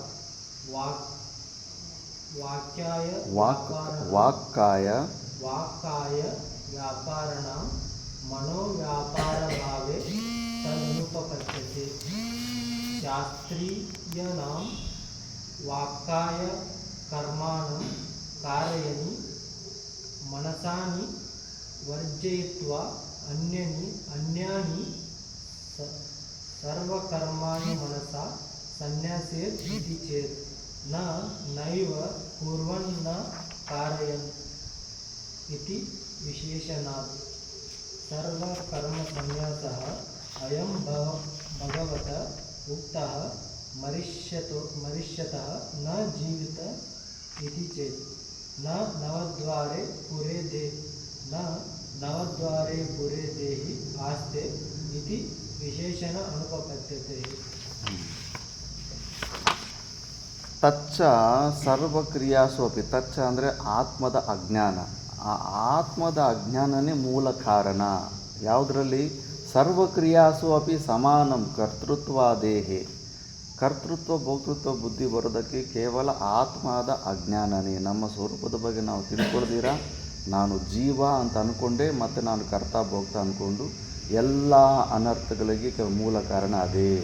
ಅವಿದ್ಯಾಕೃತತ್ವಾದ, ಇದು ಅವಿದ್ಯೆಯಿಂದ ಉತ್ಪನ್ನ ಆಗ್ತಿತ್ತು ಅಜ್ಞಾನ. ಅವಿಕ್ರಿಯತ್ವಾದ ಆತ್ಮನಃ, ಆತ್ಮ ಮಾತ್ರ ಅವಿಕ್ರಿಯ ಆಗಿರುತ್ತೆ. ಇದು ಅಜ್ಞಾನದಿಂದ, ಆತ್ಮದ ಅಜ್ಞಾನದಿಂದನೇ ಇವೆಲ್ಲ ಬರ್ತಾ ಇರ್ತವೆ. ವಿಕ್ರಿಯವಾನ್ ಹಿ ಕರ್ತ ಆತ್ಮನಃ ಕರ್ಮಭೂತಂ ಅನ್ಯಂ ಪ್ರಯೋಜಯತಿ ಕುರು ಇತಿ ಅಂತ. ಯಾರು ವಿಕಾರವನ್ನು ಹೊಂದಿರ್ತಾನೋ ಅವನೇ ಕರ್ತ ಅಂತ ಅಂದ್ಕೊಳ್ಳೋಕೆ ಸಾಧ್ಯ. ಕಾರಯಿತ, ಇನ್ನೊಬ್ಬನ ಕೈಯಲ್ಲಿ ಕೆಲಸ ಮಾಡಿಸೋನು ಅನ್ನೋ ಒಂದು ಭಾವನೆ ಕೂಡ ಅವನಿಗೆ ಬರೋದು. ಅವನು ಕರ್ತ ಅಂದ್ಕೊಂಡಿರ್ತಾನೆ, ನಾನು ಕಾರಯಿತ ಅಂತ ಕೂಡ ಅಂದ್ಕೊತಾನೆ, ನಾನು ಕರ್ಮಭೂತಂ, ಮತ್ತು ಇನ್ನೊಬ್ಬನ ಮನಸವಾಚ ಕ್ರಿಯೆಗಳಿಗೆ ನಾನು ಕರ್ಮ ಆಗಿಬಿಟ್ಟಿದ್ದೀನಿ ಅಂತ. ಪ್ರಯೋಜತಿ ಕುರು ಇತಿ ಅಂತ. ಪ್ರಯೋಜನ ಅಂದರೆ ಪ್ರೇರಣೆ ಕೊಡ್ತಾನೆ, ಕುರು ಅಂತ ಮಾಡು ಅಂತ ಎಲ್ಲ ಆಜ್ಞೆ ಎಲ್ಲ ಕೊಡೋಕೆ ಹೋಗ್ತಾನಲ್ಲ, ಅವನು ಕರ್ತ ಅನ್ನೋ ಭಾವನದಿಂದನೇ ಅಜ್ಞಾನದಿಂದನೇ ಈ ಕೆಲಸ ಮಾಡೋಕ್ಕೆ ಹೋಗ್ತಾನೆ. ಏತದ್ ಅವಿಶೇಷೇನ ವಿದುಷಃ, ಇದು ಇವೆಲ್ಲ ಏನು ವಿಶೇಷ ಇಲ್ದಿರೋಂಥ ವಿದುಷಃ ಸರ್ವಕ್ರಿಯಾಸು, ಎಲ್ಲ ಕ್ರಿಯೆಗಳಲ್ಲಿ ಕರ್ತೃತ್ವಂ ಹೇತುಕರ್ತೃತ್ವಂ, ಕರ್ತೃತ್ವಂ ಅನ್ನೋದು ಮತ್ತು ಹೇತುಕರ್ತೃತ್ವ ಅಂದರೆ ಇನ್ನೊಬ್ಬರಿಗೆ ಪ್ರೇರಣೆ, ಇನ್ನೊಬ್ಬರ ಕೈಯಲ್ಲಿ ಕೆಲಸ ಮಾಡಿಸೋದು. ಪ್ರತಿಷೇಧತಿ ಭಗವಾನ್, ಅದಕ್ಕೆ ಪರಮಾತ್ಮ ಪ್ರತಿಷೇಧ ಮಾಡ್ತಾ ಇದ್ದಾನೆ. ಅರ್ಜುನ ಅಲ್ಲಿ ನಾನು ಕೊಲ್ಲೂನು ಅಂತ ಒಂದು ಆರೋಪ ಮಾಡ್ತಾ ಇದ್ದಾನೆ, ಮತ್ತು ಪರಮಾತ್ಮದ ಮೇಲೇ ಆರೋಪ ಮಾಡ್ತಾ ಇದ್ದಾನೆ. ನನ್ನ ಕೈಲಿ ಯುದ್ಧ ಮಾಡಿಸ್ತಿದೆ, ಹಿಂಸಾತ್ಮಕವಾದ ಕ್ರಿಯೆಗಳು ನನಗೆ ಪ್ರೇರಣೆ ಮಾಡಿ ನನ್ನ ಕೈಲಿ ಯುದ್ಧ ಮಾಡಿಸ್ತಿದೆಯಾ ಅಂತ. ಅದಕ್ಕೆ ಅವನು ಕಾರಯಿತನೂ ಅಲ್ಲ ಅಂದ್ಬಿಟ್ಟು ಅದಕ್ಕೆ ನಿಷೇಧ ಮಾಡ್ತಾ ಇದ್ದಾನೆ ಪರಮಾತ್ಮ. ಕರ್ಮಾಧಿಕಾರ ಭಾವ ಪ್ರದರ್ಶನಾರ್ಥ, ಕರ್ಮದಲ್ಲಿ ಜ್ಞಾನಿಗೆ ಅಧಿಕಾರವೇ ಇರೋದಿಲ್ಲ ಅನ್ನೋದರಲ್ಲಿ.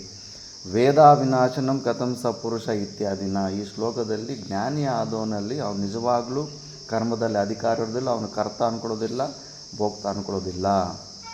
ಮತ್ತು ಕ್ವಃ ಪುನಃ ವಿದುಷ ಅಧಿಕಾರ, ಮತ್ತು ಜ್ಞಾನಿಗೆ ಯಾವುದರಲ್ಲಿ ಅಧಿಕಾರ ಇರುತ್ತೆ ಅಂದರೆ ಆಲ್ರೆಡಿ ಹೇಳ್ಬಿಟ್ಟಿದ್ದೀವಿ. ಇತಿ ಏತದ್ ಉಕ್ತಂ ಪೂರ್ವಮೇವ, ಮುಂಚೆನೇ ಹೇಳ್ಬಿಟ್ಟಿದ್ದೀವಿ. ಜ್ಞಾನಯೋಗೇನ ಸಾಂಖ್ಯಾನ, ಜ್ಞಾನಿಗೂ ಮತ್ತು ಮುಮುಕ್ಷುನು ಕೂಡ ಅಲ್ಲಿ ಸೇರಿಸ್ಕೊಂಡಿದ್ದೀವಿ. ಮೋಕ್ಷವನ್ನು ಹೊಂದಿರೋನು ಜೀವನ್ಮುಕ್ತ ಪುರುಷ, ಮತ್ತು ಮೋಕ್ಷವನ್ನು ಹೊಂದಬೇಕಂತ ಪ್ರಯತ್ನ ಮಾಡ್ತಾವ್ರು. ಇಬ್ಬರಿಗೂ ಕೇವಲ ಸಾಂಖ್ಯ ಜ್ಞಾನ ಮಾರ್ಗದಲ್ಲಿ ನಿವೃತ್ತಿಪರಕವಾದ ವಾಕ್ಯಗಳಲ್ಲಿ ಅಲ್ಲಿ ಯಾವುದೂ ಅನುಷ್ಠಾನ ಇರೋದಿಲ್ಲ. ತತ್ವಮಸಿ ಅಂದರೆ ಈಗ ನಾವು ನಿರ್ವಿಕಲ್ಪ ಸಮಾಸ್ಥಿತಿಗೆ ಹೋಗ್ಬಿಡ್ತಾನೆ. ತತ್ವಮಸಿ ಅಂತ ಕೇಳಿದ ಮೇಲೆ ಮತ್ತೆ ಇನ್ನೊಂದು ಯಾವುದೋ ಅನುಷ್ಠಾನ ಆಗಲಿ ಕ್ರಿಯೆ ಮಾಡೋಕ್ಕೆ ಹೋಗಲ್ಲ. ರೋಟಿ ಜ್ಞಾನ, ರೋಟಿ ಚಪಾತಿ ಮಾಡೋ ಜ್ಞಾನ ಬಂದ ತಕ್ಷಣಕ್ಕೆ ಅಲ್ಲಿ ಚಪಾತಿ ಬರೋದಿಲ್ಲ. ಆ ಜ್ಞಾನ ತಲ್ಕೊಂಡು ಮತ್ತೆ ಅಲ್ಲಿ ಅನುಷ್ಠಾನ ಮಾಡಬೇಕು, ರೋಟಿ ಮಾಡಬೇಕು, ಆವಾಗ ನಮಗೆ ಕೈಗೆ ಸಿಗುತ್ತೆ. ಬಟ್ ಮಹಾವಾಕ್ಯಗಳು ಹಂಗಲ್ಲ. ತತ್ವಮಸಿ ಅಂದ ತಕ್ಷಣ ನೀನು ನಿರ್ವಿಕಲ್ಪ ಅಭಾವ ರೂಪದಲ್ಲಿ ಹೋಗುತ್ತೆ ಅಲ್ಲಿ ಅಂಥದ್ದು. ತಥಾಚ ಸರ್ವಕರ್ಮ ಸನ್ಯಾಸಂ ವಕ್ಷತಿ ಸರ್ವಕರ್ಮಾಣಿ ಮನಸ ಇತ್ಯಾದಿನ, ಅದಕ್ಕೆ ಹೇಳೋದು ಸರ್ವ ಶಬ್ದ ಉಪಯೋಗ ಮಾಡಿದ್ದಾರೆ. ಎಲ್ಲ ಕರ್ಮಗಳನ್ನು ಮನಸ್ಸಿಂದ ಫಸ್ಟು ತ್ಯಾಗ ಮಾಡಿಬಿಡಬೇಕು ಅಂದ್ಬಿಟ್ಟು. ಈಗ ಈ ಶಬ್ದನೇ ಇಟ್ಕೊಂಡು ಮತ್ತೆ ಪೂರ್ವಪಕ್ಷಿ ಪ್ರಶ್ನೆ ಕೇಳ್ತಾನೆ, ನಾನು ಮನಸಾ ಇತಿ ವಚನಾತ್ ನಾ ವಾಚಿಕಾನಾಂ ಕಾಯಿಕಾನಾಂಚ ಸನ್ಯಾಸ ಇತಿ ಚೇತ್. ಪರಮಾತ್ಮ ಅಲ್ಲಿ ಮನಸ್ಸಿಂದನೇ ಎಲ್ಲ ಬಿಡಬೇಕಂತಿದ್ದಾನಲ್ಲ. ಕಾಯಿಕವಾದ ಶರೀರದಿಂದ ಮಾಡೋ ಕರ್ಮಗಳು ಮತ್ತು ವಾಕಿಂದ ಮಾಡುವಂಥ ಕರ್ಮಗಳು ಇವೆಲ್ಲ ಕೂಡ ಮಾಡ್ಕೋಬೋದಲ್ಲ, ಮನಸ್ಸಲ್ಲಿ ಮಾತ್ರ ಬಿಟ್ಬಿಟ್ಟಂದರೆ ಇತಿ ಚೇತು ನ ಸರ್ವಕರ್ಮಾನಿ ಇತಿ ವಿಶೇಷಿತತ್ವ. ಸರ್ವ ಶಬ್ದ ಪ್ರಣೋನ್ ಯೂಸ್ ಮಾಡಿದ್ದಾರೆ, ಆಲ್ ಅಂದ್ಬಿಟ್ಟು. ಆಲ್ ಅಂದ್ಬಿಟ್ರೆ ಮನಸ ವಾಚ ಕರ್ಮ 3 ಪ್ರಕಾರದ ಕರ್ಮಗಳನ್ನು ಸ್ವರೂಪತಃ ತ್ಯಾಗ ಮಾಡಿಬಿಡಬೇಕು. ಕೂತ್ಕೊಳ್ಳೋದೇ ಕಷ್ಟ. ಒಂದು ಸತಿ ತಮಿಳ್ನಾಡಲ್ಲಿ ಒಬ್ಬ ಸಾಧು ಪರಿವ್ರಾಜಕ ಮಾಡಿಕೊಂಡು ಗುಡಿಯಲ್ಲಿ ಕೂತ್ಕೊಂಡಿದ್ದರೆ ಪುರೋಹಿತರಿಗೆ ಸನ್ಯಾಸಿಗಳಿಗೆ ಎಲ್ಲೋದ್ರೂ ಕ್ಲಾಶ್ ನಡೀತಾ ಇರುತ್ತೆ.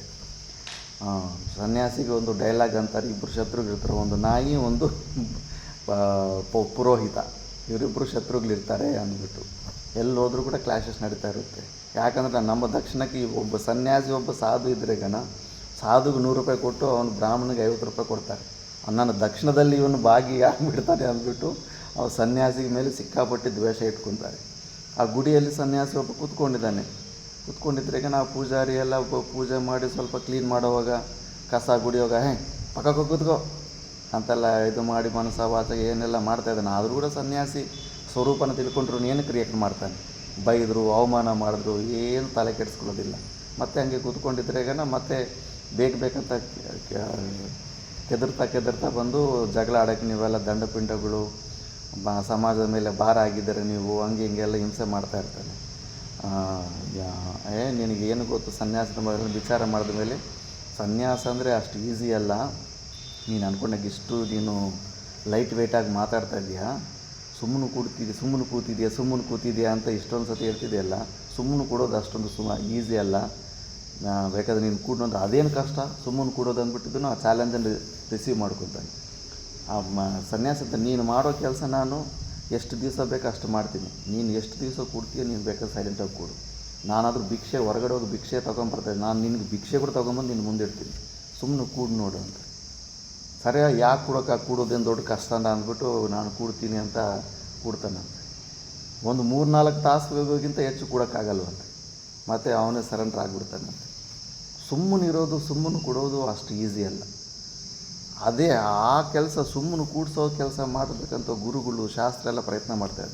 ಇಲ್ಲ, ಸುಮ್ಮನೆ ಕೊಡೋಕ್ಕಾಗಲ್ಲ ಅಂತ ಅಲ್ಲಿ ಇಲ್ಲಿ ಒದ್ದಾಡ್ತಾ ಇರಬೇಕು, ಅದು ಮಾಡ್ತಾ ಇರಬೇಕು ಅಂದ್ಬಿಟ್ಟು ಅಷ್ಟು ಈಸಿ ಅಲ್ಲ. ಸುಮ್ಮನೆ ಕೊಡೋದಂದರೆ ಬೇಕಾದರೆ ಕೂತು ನೋಡಿ, ಎಲ್ಲ ರೆಸ್ಪಾನ್ಸಿಬಿಲಿಟೀಸ್ ಎಲ್ಲ ಕಡೆ ಅಹಮ್ಮಮ್ಮ ಭಾವಗಳನ್ನು ಬಿಟ್ಟುಬಿಟ್ಟು ಸುಮ್ಮನೆ ಸೈಲೆಂಟಾಗಿ ಕೂಡೋ ಅಭ್ಯಾಸ ಮಾಡಿ. ಅದೆಲ್ಲ ಸ್ವತಂತ್ರವಾಗಿ ಎಲ್ಲಾದರೂ ಗುಹೆಯಲ್ಲಿ ಸ್ವತಂತ್ರವಾಗಿ ಇದ್ದಾಗ ಇಂಥ ಅಭ್ಯಾಸಗಳಿಗೆ ಚಾನ್ಸ್ ಆಗುತ್ತೆ. ಎಷ್ಟು ವಿಚಾರಗಳು ಬರುತ್ತೆ, ಮನಸ್ಸು ಹೆಂಗೆ ಎಬ್ಬಿಸ್ಬಿಡುತ್ತೆ ಶರೀರನ, ಏನೆಲ್ಲ ಆಗುತ್ತೆ ಅನ್ನೋದು ಆವಾಗ ಗೊತ್ತಾಗುತ್ತೆ ಎಷ್ಟು ಕಷ್ಟ ಸುಮ್ಮನೆ ಕೊಡೋದು ಅಂದ್ಬಿಟ್ಟು. ಒಳಗಡೆ ಕರ್ತೃತ್ವ ಭೋಕ್ತೃತ್ವ ಭಾವಗಳು ಆ ಅಜ್ಞಾನ ನಾಶ ಆಗಲಿಲ್ಲ ಅಂದರೆ ನೀನು ಚಾನ್ಸೇ ಇಲ್ಲ, ಸುಮ್ಮನೆ ಕೊಡೋದಕ್ಕೆ ಚಾನ್ಸೇ ಇಲ್ಲ. ನಿನ್ನ ಎಬ್ಬಿಸ್ಬಿಡ್ತಾ ಇರ್ತಾವೆ ರಜೋಗುಣ ತಮಗುಣ ಮಿಶ್ರಿತವಾದಂಥ ಸತ್ವಗುಣ ಕೂಡ ನಿಮ್ಮನ್ನು ಎಬ್ಬಿಸ್ಬಿಟ್ಟು ಯಾವುದೋ ಒಂದರಲ್ಲಿ ಇನ್ವಾಲ್ವ್ ಮಾಡಿಬಿಡ್ತಾ ಇರ್ತಾವೆ. ಅದಕ್ಕೆ ಇಲ್ಲಿ ಸರ್ವಕರ್ಮ ಸನ್ಯಾಸ ಅಂತೇಳಿರೋದು. ಮನಸ ವಾಚ ಕರ್ಮನ ಚಂದ್ರಶೇಖರ್ ಭಾರತಿ ಸ್ವಾಮೀಜಿ ಕೂಡ ಅಂತಾರೆ, ಸ್ವರೂಪತಃ ತ್ಯಾಗ, ಎಲ್ಲವನ್ನು ಸ್ವರೂಪದಿಂದ ಬಿಟ್ಬಿಡಬೇಕು. ಏನು ಎಜೆಂಡಾಗಳು ಇಟ್ಕೋಬಾರ್ದು ಮನಸ್ಸಲ್ಲಿ. ಅವಕಾಶ ಸಿಕ್ಕಿದೆಯಾ, ಎಷ್ಟು ನಿವೃತ್ತಿಪರಕವಾಗಿರೋದಕ್ಕೆ ಸಾಧ್ಯ ಆಗುತ್ತೋ ಅಷ್ಟು ನಿವೃತ್ತಿಪರಕವಾಗಿರಬೇಕು. ಏನಿರುತ್ತೆ ವಿದ್ಯಾರ್ಥಿಗಳಿಗೆ ಗುರು ಸೇವೆ ಒಂದು ಬಿಟ್ಟರೆ ಇನ್ನೊಂದು ಕೆಲಸ ಇರೋದಿಲ್ಲ. ಇನ್ನೊಂದು ಏನು ಪ್ರಾಜೆಕ್ಟಲ್ಲಿ ಮೈಂಡಲ್ಲಿ ಇಟ್ಕೋಬಾರ್ದು. ಯಾಕಂದರೆ ಈಗ ಹೇಳ್ತಾರೆ, ನೆಕ್ಸ್ಟ್ ಪ್ರಶ್ನೆಲ್ಲ ಬರುತ್ತೆ. ಮತ್ತು ಇನ್ನೂ ಪೂರ್ವ ಪಕ್ಷಿ ಕೇಳ್ತಾನೆ, ಮನಸಾನಾಮೇವ ಸರ್ವಕರ್ಮಾನಿ ಇತಿ ಚೇತ್. ಆ ಸರ್ವ ಶಬ್ದ ಕೂಡ ಕೇವಲ ಎಲ್ಲ ಮಾನಸಿಕ ಕ್ರಿಯೆಗಳಂತ ಅರ್ಥ ಮಾಡ್ಕೋಬೋದಲ್ಲ. ವಾಚಿಕ ಮತ್ತು ಕಾಯಿಕ ಕರ್ಮಗಳನ್ನು ಯಾಕೆ ಕನ್ಸಿಡರ್ ಮಾಡ್ತೀರಾ? ಆ ಪ್ರಣೋನ್ ಕೇವಲ ಮನಸ್ಸಿಗೆ ಅಪ್ಲೈ ಮಾಡ್ಬೋದಂದರೆ ಮನೋವ್ಯಾಪಾರ ಪೂರ್ವಕತ್ವಾತ್ ವಾಕ್ ಕಾಯ ವ್ಯಾಪಾರಾನಾಂ ಮನೋವ್ಯಾಪಾರ ಅಭಾವೇ ತದ್ ಅನುಪಪತ್ತಿ. ಇದು ಚೆನ್ನಾಗಿ ಜೀರ್ಣ ಮಾಡ್ಕೋಬೇಕು. ಸುಮಾರು ಜನಗೆ ಭ್ರಾಂತಿ ಇರುತ್ತೆ, ನಾನು ಒಳಗಡೆ ಕರ್ತೃತ್ವ ಭೋಕ್ತೃತ್ವ ಇಲ್ಲ, ಹಾಗೆ ಸುಮ್ಮನೆ ಮಾಡ್ತಾಯಿದ್ದೀನಿ ಅಂತ. ಚಾನ್ಸ್ ಇಲ್ಲ. ಒಬ್ಬ ಜೀವನ್ಮುಕ್ತ ಪುರುಷನ ಶರೀರದಲ್ಲಿ ಬಿಟ್ಟು ಮಿಕ್ಕಿದವರು ಕ್ರಿಯೆಗಳು ಮಾಡ್ತಾ ಇದ್ದಾರೆ ಅಂದರೆ ಮನಸ್ಸೇ ಮನೋವ್ಯಾಪಾರ ಪೂರ್ವಕತ್ವಾತ್. ಫಸ್ಟು ಮನಸ್ಸಲ್ಲಿ ಪ್ರೇರಣೆ ಬಂದ ಮೇಲೆ ಮತ್ತೆ ಇಂದ್ರಿಯಗಳು ಕೆಲಸ ಮಾಡೋದು. ಕೈ ಕಾಲು ಆಡಿಸ್ತಾ ಇದ್ದೀವಿ ಅಂದರೆ ಈಗ ಮನಸ್ಸು ಫುಲ್ಲಾಗಿ ಆ್ಯಕ್ಟಿವ್ ಆಗಿದೆ ಅಂತ ಅರ್ಥ. ಪ್ರೂಫ್ ಅದು 100% ಪ್ರೂಫು. ಮಾತಾ ಮಾಣಿಕೇಶ್ವರ ಅಂತಾರೆ, ಊಗುತ್ತೆ ಜೀವುಡು ಉಕ್ಕುಂಟೆ ದೇವುಡು ಅಂತ. ಊಗ್ತಾ ಇದ್ದೀವಿ, ಅಲ್ಲಿ ಇಲ್ಲಿ ಅಲಗಾಡ್ತಾ ಇದ್ದೀವಿ, ಕ್ರಿಯೆಗಳಲ್ಲಿ ಇದ್ದೀವಿ ಅಂದ್ರೆ ಮನಸ್ಸು ಫುಲ್ ಆ್ಯಕ್ಟಿವ್ ಆಗಿದೆ. ಮನೋವ್ಯಾಪಾರ ಪೂರ್ವಕತ್ವಾತ್ ವಾಕ್ ಕಾಯ ವ್ಯಾಪಾರನ. ವಾಕು ಮತ್ತು ಶರೀರಕ್ಕೆ ಏನು ವ್ಯಾಪಾರಗಳಿದ್ದಾವೋ ಫಸ್ಟು ಮನಸ್ಸು ಪೂರ್ವಕವಾಗೇ ಇರುತ್ತೆ.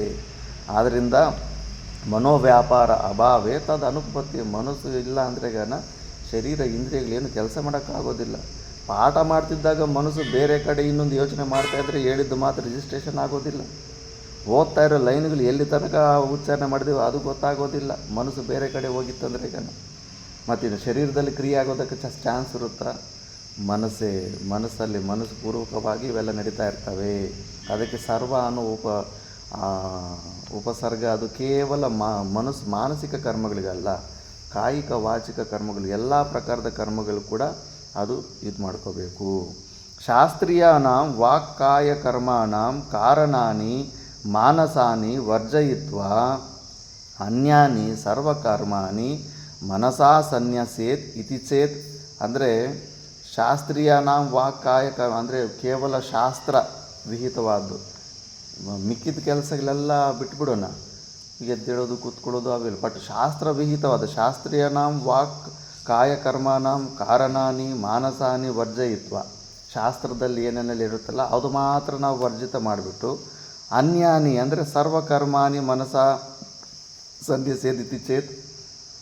ಅವನೇನಂದ್ರೆ ಇವಾಗ ಶಾಸ್ತ್ರದಲ್ಲಿ ಏನೇನೆಲ್ಲ ಮನಸ್ಸು ಬಿಡಬೇಕು ಕರ್ಮಗಳಂತಾರಲ್ಲ, ಶಾಸ್ತ್ರವಿಹಿತ ಕರ್ಮಗಳು ಮಾತ್ರ ಬಿಡೋಣ, ಮಿಕ್ಕಿದ್ದೆಲ್ಲ ಹಂಗೆ ಇಟ್ಕೊಳ್ಳೋಣ ಮನಸ್ಸಲ್ಲಿ. ಮಿಕ್ಕಿದ ಕರ್ಮಗಳು ಕೂತ್ಕೊಳ್ಳೋದು ಏನೇನು ಮಿಕ್ಕಿದ್ದಲ್ಲಿ ಏನೊಂದೆಲ್ಲ ಕ್ರಿಯೆಗಳು ಚೇಷ್ಟೆಗಳು ಮಾಡ್ತಾ ಇರ್ತೀವಲ್ಲ ಅವೆಲ್ಲ ಹಂಗೆ ಇಟ್ಕೋಬೋದಲ್ಲ. ಕೇವಲ ಶಾಸ್ತ್ರವಿಹಿತ ಕರ್ಮಗಳನ್ನು ಅಂದರೆ ಇತ್ತೀಚೆದು ನೈವ ನ ಕುರ್ವನ್ನ ಕಾರಯನ್ ಇತಿ ವಿಶೇಷಣ. ಭಗವದ್ಗೀತೆಯಲ್ಲಿ ಬರುತ್ತೆ, ನಾ ಏವ ಕುರ್ವನ್ ನಾ ಕಾರಯನ್. ಅವನು ಏನು ಮಾಡೋದಿಲ್ಲ, ಮಾಡಿಸೋದು ಇಲ್ಲ. ನಾ ಕಾರಯನ್ ಮಾಡಿಸೋದು ಇಲ್ಲ. ಯೋಗಿ ಯಾವುದೇ ಪ್ರಕಾರ ಸರ್ವ ಕ್ರಿಯೆಗಳು ಎಲ್ಲ ಪ್ರಕಾರದ ಕ್ರಿಯೆಗಳು ಕೂಡ ನಿಷೇಧ ಇದೆ. ಜೀವನ್ಮುಕ್ತ ಮತ್ತು ನಿರ್ವಿಕಲ್ಪ ಸಮಾಧಿ ಸ್ಥಿತಿಯಲ್ಲಿ ಏನು ಎಕ್ಸ್ಪ್ಲೇನ್ ಮಾಡ್ತೀರಾ? ಆ ಸ್ಥಿತಿಯಲ್ಲಿರೋ ವ್ಯಕ್ತಿಗೆ ಏನು ಕ್ರಿಯೆ ನಡೆಯುತ್ತೆ ಆವಾಗ? ತನ್ನಲ್ಲಿ ಒಂದು ಸಿಂಗಲ್ ಕ್ರಿಯೆ ನಡೆಯೋದಿಲ್ಲ ಆವಾಗ. ಇಲ್ಲ ನೀನು ಶಾಸ್ತ್ರವಿಹಿತ ಕರ್ಮ ಬಿಟ್ಟು ಮಿಕ್ಕಿದ ಕ್ರಿಯೆಗಳು ನಡೀಬೋದು ಇರುತ್ತೆ ಅಂತ ಎಲ್ಲಾದರೂ ಪ್ರೂಫ್ ಸಿಗುತ್ತಾ? ಜೀವನ್ಮುಕ್ತ ಸ್ಥಿತಿಯಲ್ಲಿರೋನಲ್ಲಿ ಏನು ಕ್ರಿಯೆಗಳು ನಡೆಯೋದಿಲ್ಲ. ಜೀವನ್ಮುಕ್ತ ಪುರುಷನ ಶರೀರದಲ್ಲಿ ಶರೀರ ತಾದಾತ್ಮ್ಯ ಆದಮೇಲೆ ಟೆಂಡೆನ್ಸಿ ಸ್ವಲ್ಪ ಇರುತ್ತೆ.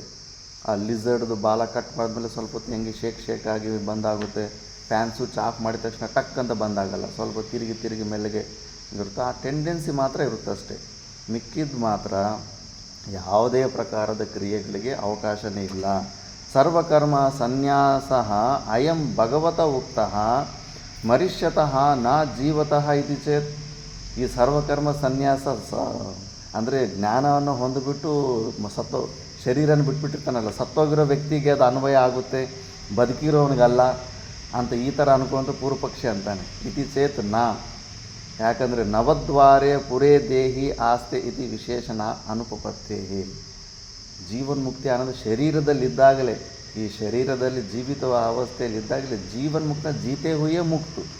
ಜೀವಿತವಾಗಿದ್ದಾಗಲೇ ಮುಕ್ತಿ ಇರೋವಂಥ ಸ್ಥಿತಿ ಮತ್ತು ಶಾಸ್ತ್ರ ಕಥನ ಮಾಡ್ತಾ ಇದೆ. ಸತ್ತೋದ ಮೇಲೆ ಅದು ಸರ್ವಕರ್ಮ ಸನ್ಯಾಸತೆ ಆಗಲ್ಲ, ಬದುಕಿದ್ದಾಗಲೇ ಶರೀರ ಇದ್ದಾಗಲೇ ಸರ್ವಕರ್ಮ ಸನ್ಯಾಸ ಮನಸ ವಾಚ ಕರ್ಮನ. ಈ ಥರ ನಾವು ಎಲ್ಲ ಪ್ರಕಾರದಿಂದ ನಾವು ಅದನ್ನು ತೆಕ್ಕೊಂಡ ಮೇಲೆ ಮತ್ತೆ ನಾವು ನಿಜವಾಗಲೂ ಅಜ್ಞಾನ ಬರೋದಿಲ್ಲ. ನಾನು ಕರ್ತ ಅನ್ನೋ ಭಾವನೆ ಬರೋದಿಲ್ಲ, ನಾನು ಕರ್ಮ ಅನ್ನೋ ಭಾವನೆಯೂ ಬರೋದಿಲ್ಲ. ಈ ಥರ ಚೆನ್ನಾಗಿ ವಿಚಾರ ಮಾಡಿಕೊಂಡು ಧ್ಯಾನದಲ್ಲಿ ವಿಚಾರ ಮಾಡಬೇಕು. ಯಾವ ಸ್ಥಿತಿಯಲ್ಲಿದ್ದೀವಿ ನಾವು, ಎಷ್ಟು ದಿವಸ ಈ ಜೀವಭಾವದಲ್ಲಿದ್ದು ಈ ಭಾರವನ್ನು ಎಷ್ಟು ದಿವಸ ಹೊತ್ಕೊಂಡಿರ್ತೀವಿ. ಎಂಥ ಪರಾಧೀನತೆ ಜೀವಭಾವದಲ್ಲಿದ್ದರೆ ಎನಿ ಟೈಮ್ ಅಟ್ಯಾಕು. ಹೆಂಗೆ ಇಂಡಿಯಾ ಪಾಕಿಸ್ತಾನ ಯುದ್ಧ ನಡೀತಾ ಇದೆ, ಫುಲ್ಲು ಓಪನ್ ಬಾರ್ಡ್ರು, ನಾವೇನಿಲ್ಲ ಆರಾಮಾಗಿ ಕೂತ್ಕೊಂಡಿದ್ದೀವಿ. ಜಮ್ಮುವಿಂದ ಹಿಡಿದು ರಾಜಸ್ಥಾನಿಂದ ನಿದ್ದೆ ಇಲ್ಲ. ನಿನ್ನೆ ರಾತ್ರಿ ಯಾರೂ ನಿದ್ದೆನೇ ಮಾಡಿಲ್ಲ. ಎರಡೂ ಕಡೆಯಿಂದ ಭಯಂಕರವಾಗಿ ಅಟ್ಯಾಕ್ಗಳು ನಡೆದಿದೆ, ಘೋರವಾಗಿ ಯುದ್ಧ ನಡೆದಿದೆ. ನಮ್ಮದು ಅಷ್ಟೇ, ನಾವು ಜೀವಭಾವದಲ್ಲಿ ಇದ್ದೀವಿ ಅಂದರೆ ಎನಿ ಟೈಮ್ ಯಾವ ಕಡೆಯಿಂದ ಬೇಕಾದ್ರೆ ಅಟ್ಯಾಕ್ ಬರ್ತಾ ಇರುತ್ತೆ, ಎಲ್ಲದಕ್ಕೂ ಸುಖ ದುಃಖಗಳನ್ನು ಅನುಭವ ಮಾಡ್ತಾ ಇರಬೇಕು. ಆದ್ದರಿಂದ ಇವೆಲ್ಲ ಚೆನ್ನಾಗಿ ವಿಚಾರ ಮಾಡಬೇಕು. ಇನ್ನೊಂದು ಪ್ಯಾರೆಟ್ ನೆಕ್ಸ್ಟ್ ಕ್ಲಾಸಲ್ಲಿ ಮಾಡೋಣ. ಓಂ ಪೂರ್ಣಮದ ಪೂರ್ಣಮಿದಂ ಪೂರ್ಣಾತ್ ಪೂರ್ಣಮುದಚ್ಯತೆ ಪೂರ್ಣಸ್ಯ ಪೂರ್ಣಮಾದಾಯ ಪೂರ್ಣಮೇವಾವಶಿಷ್ಯತೆ.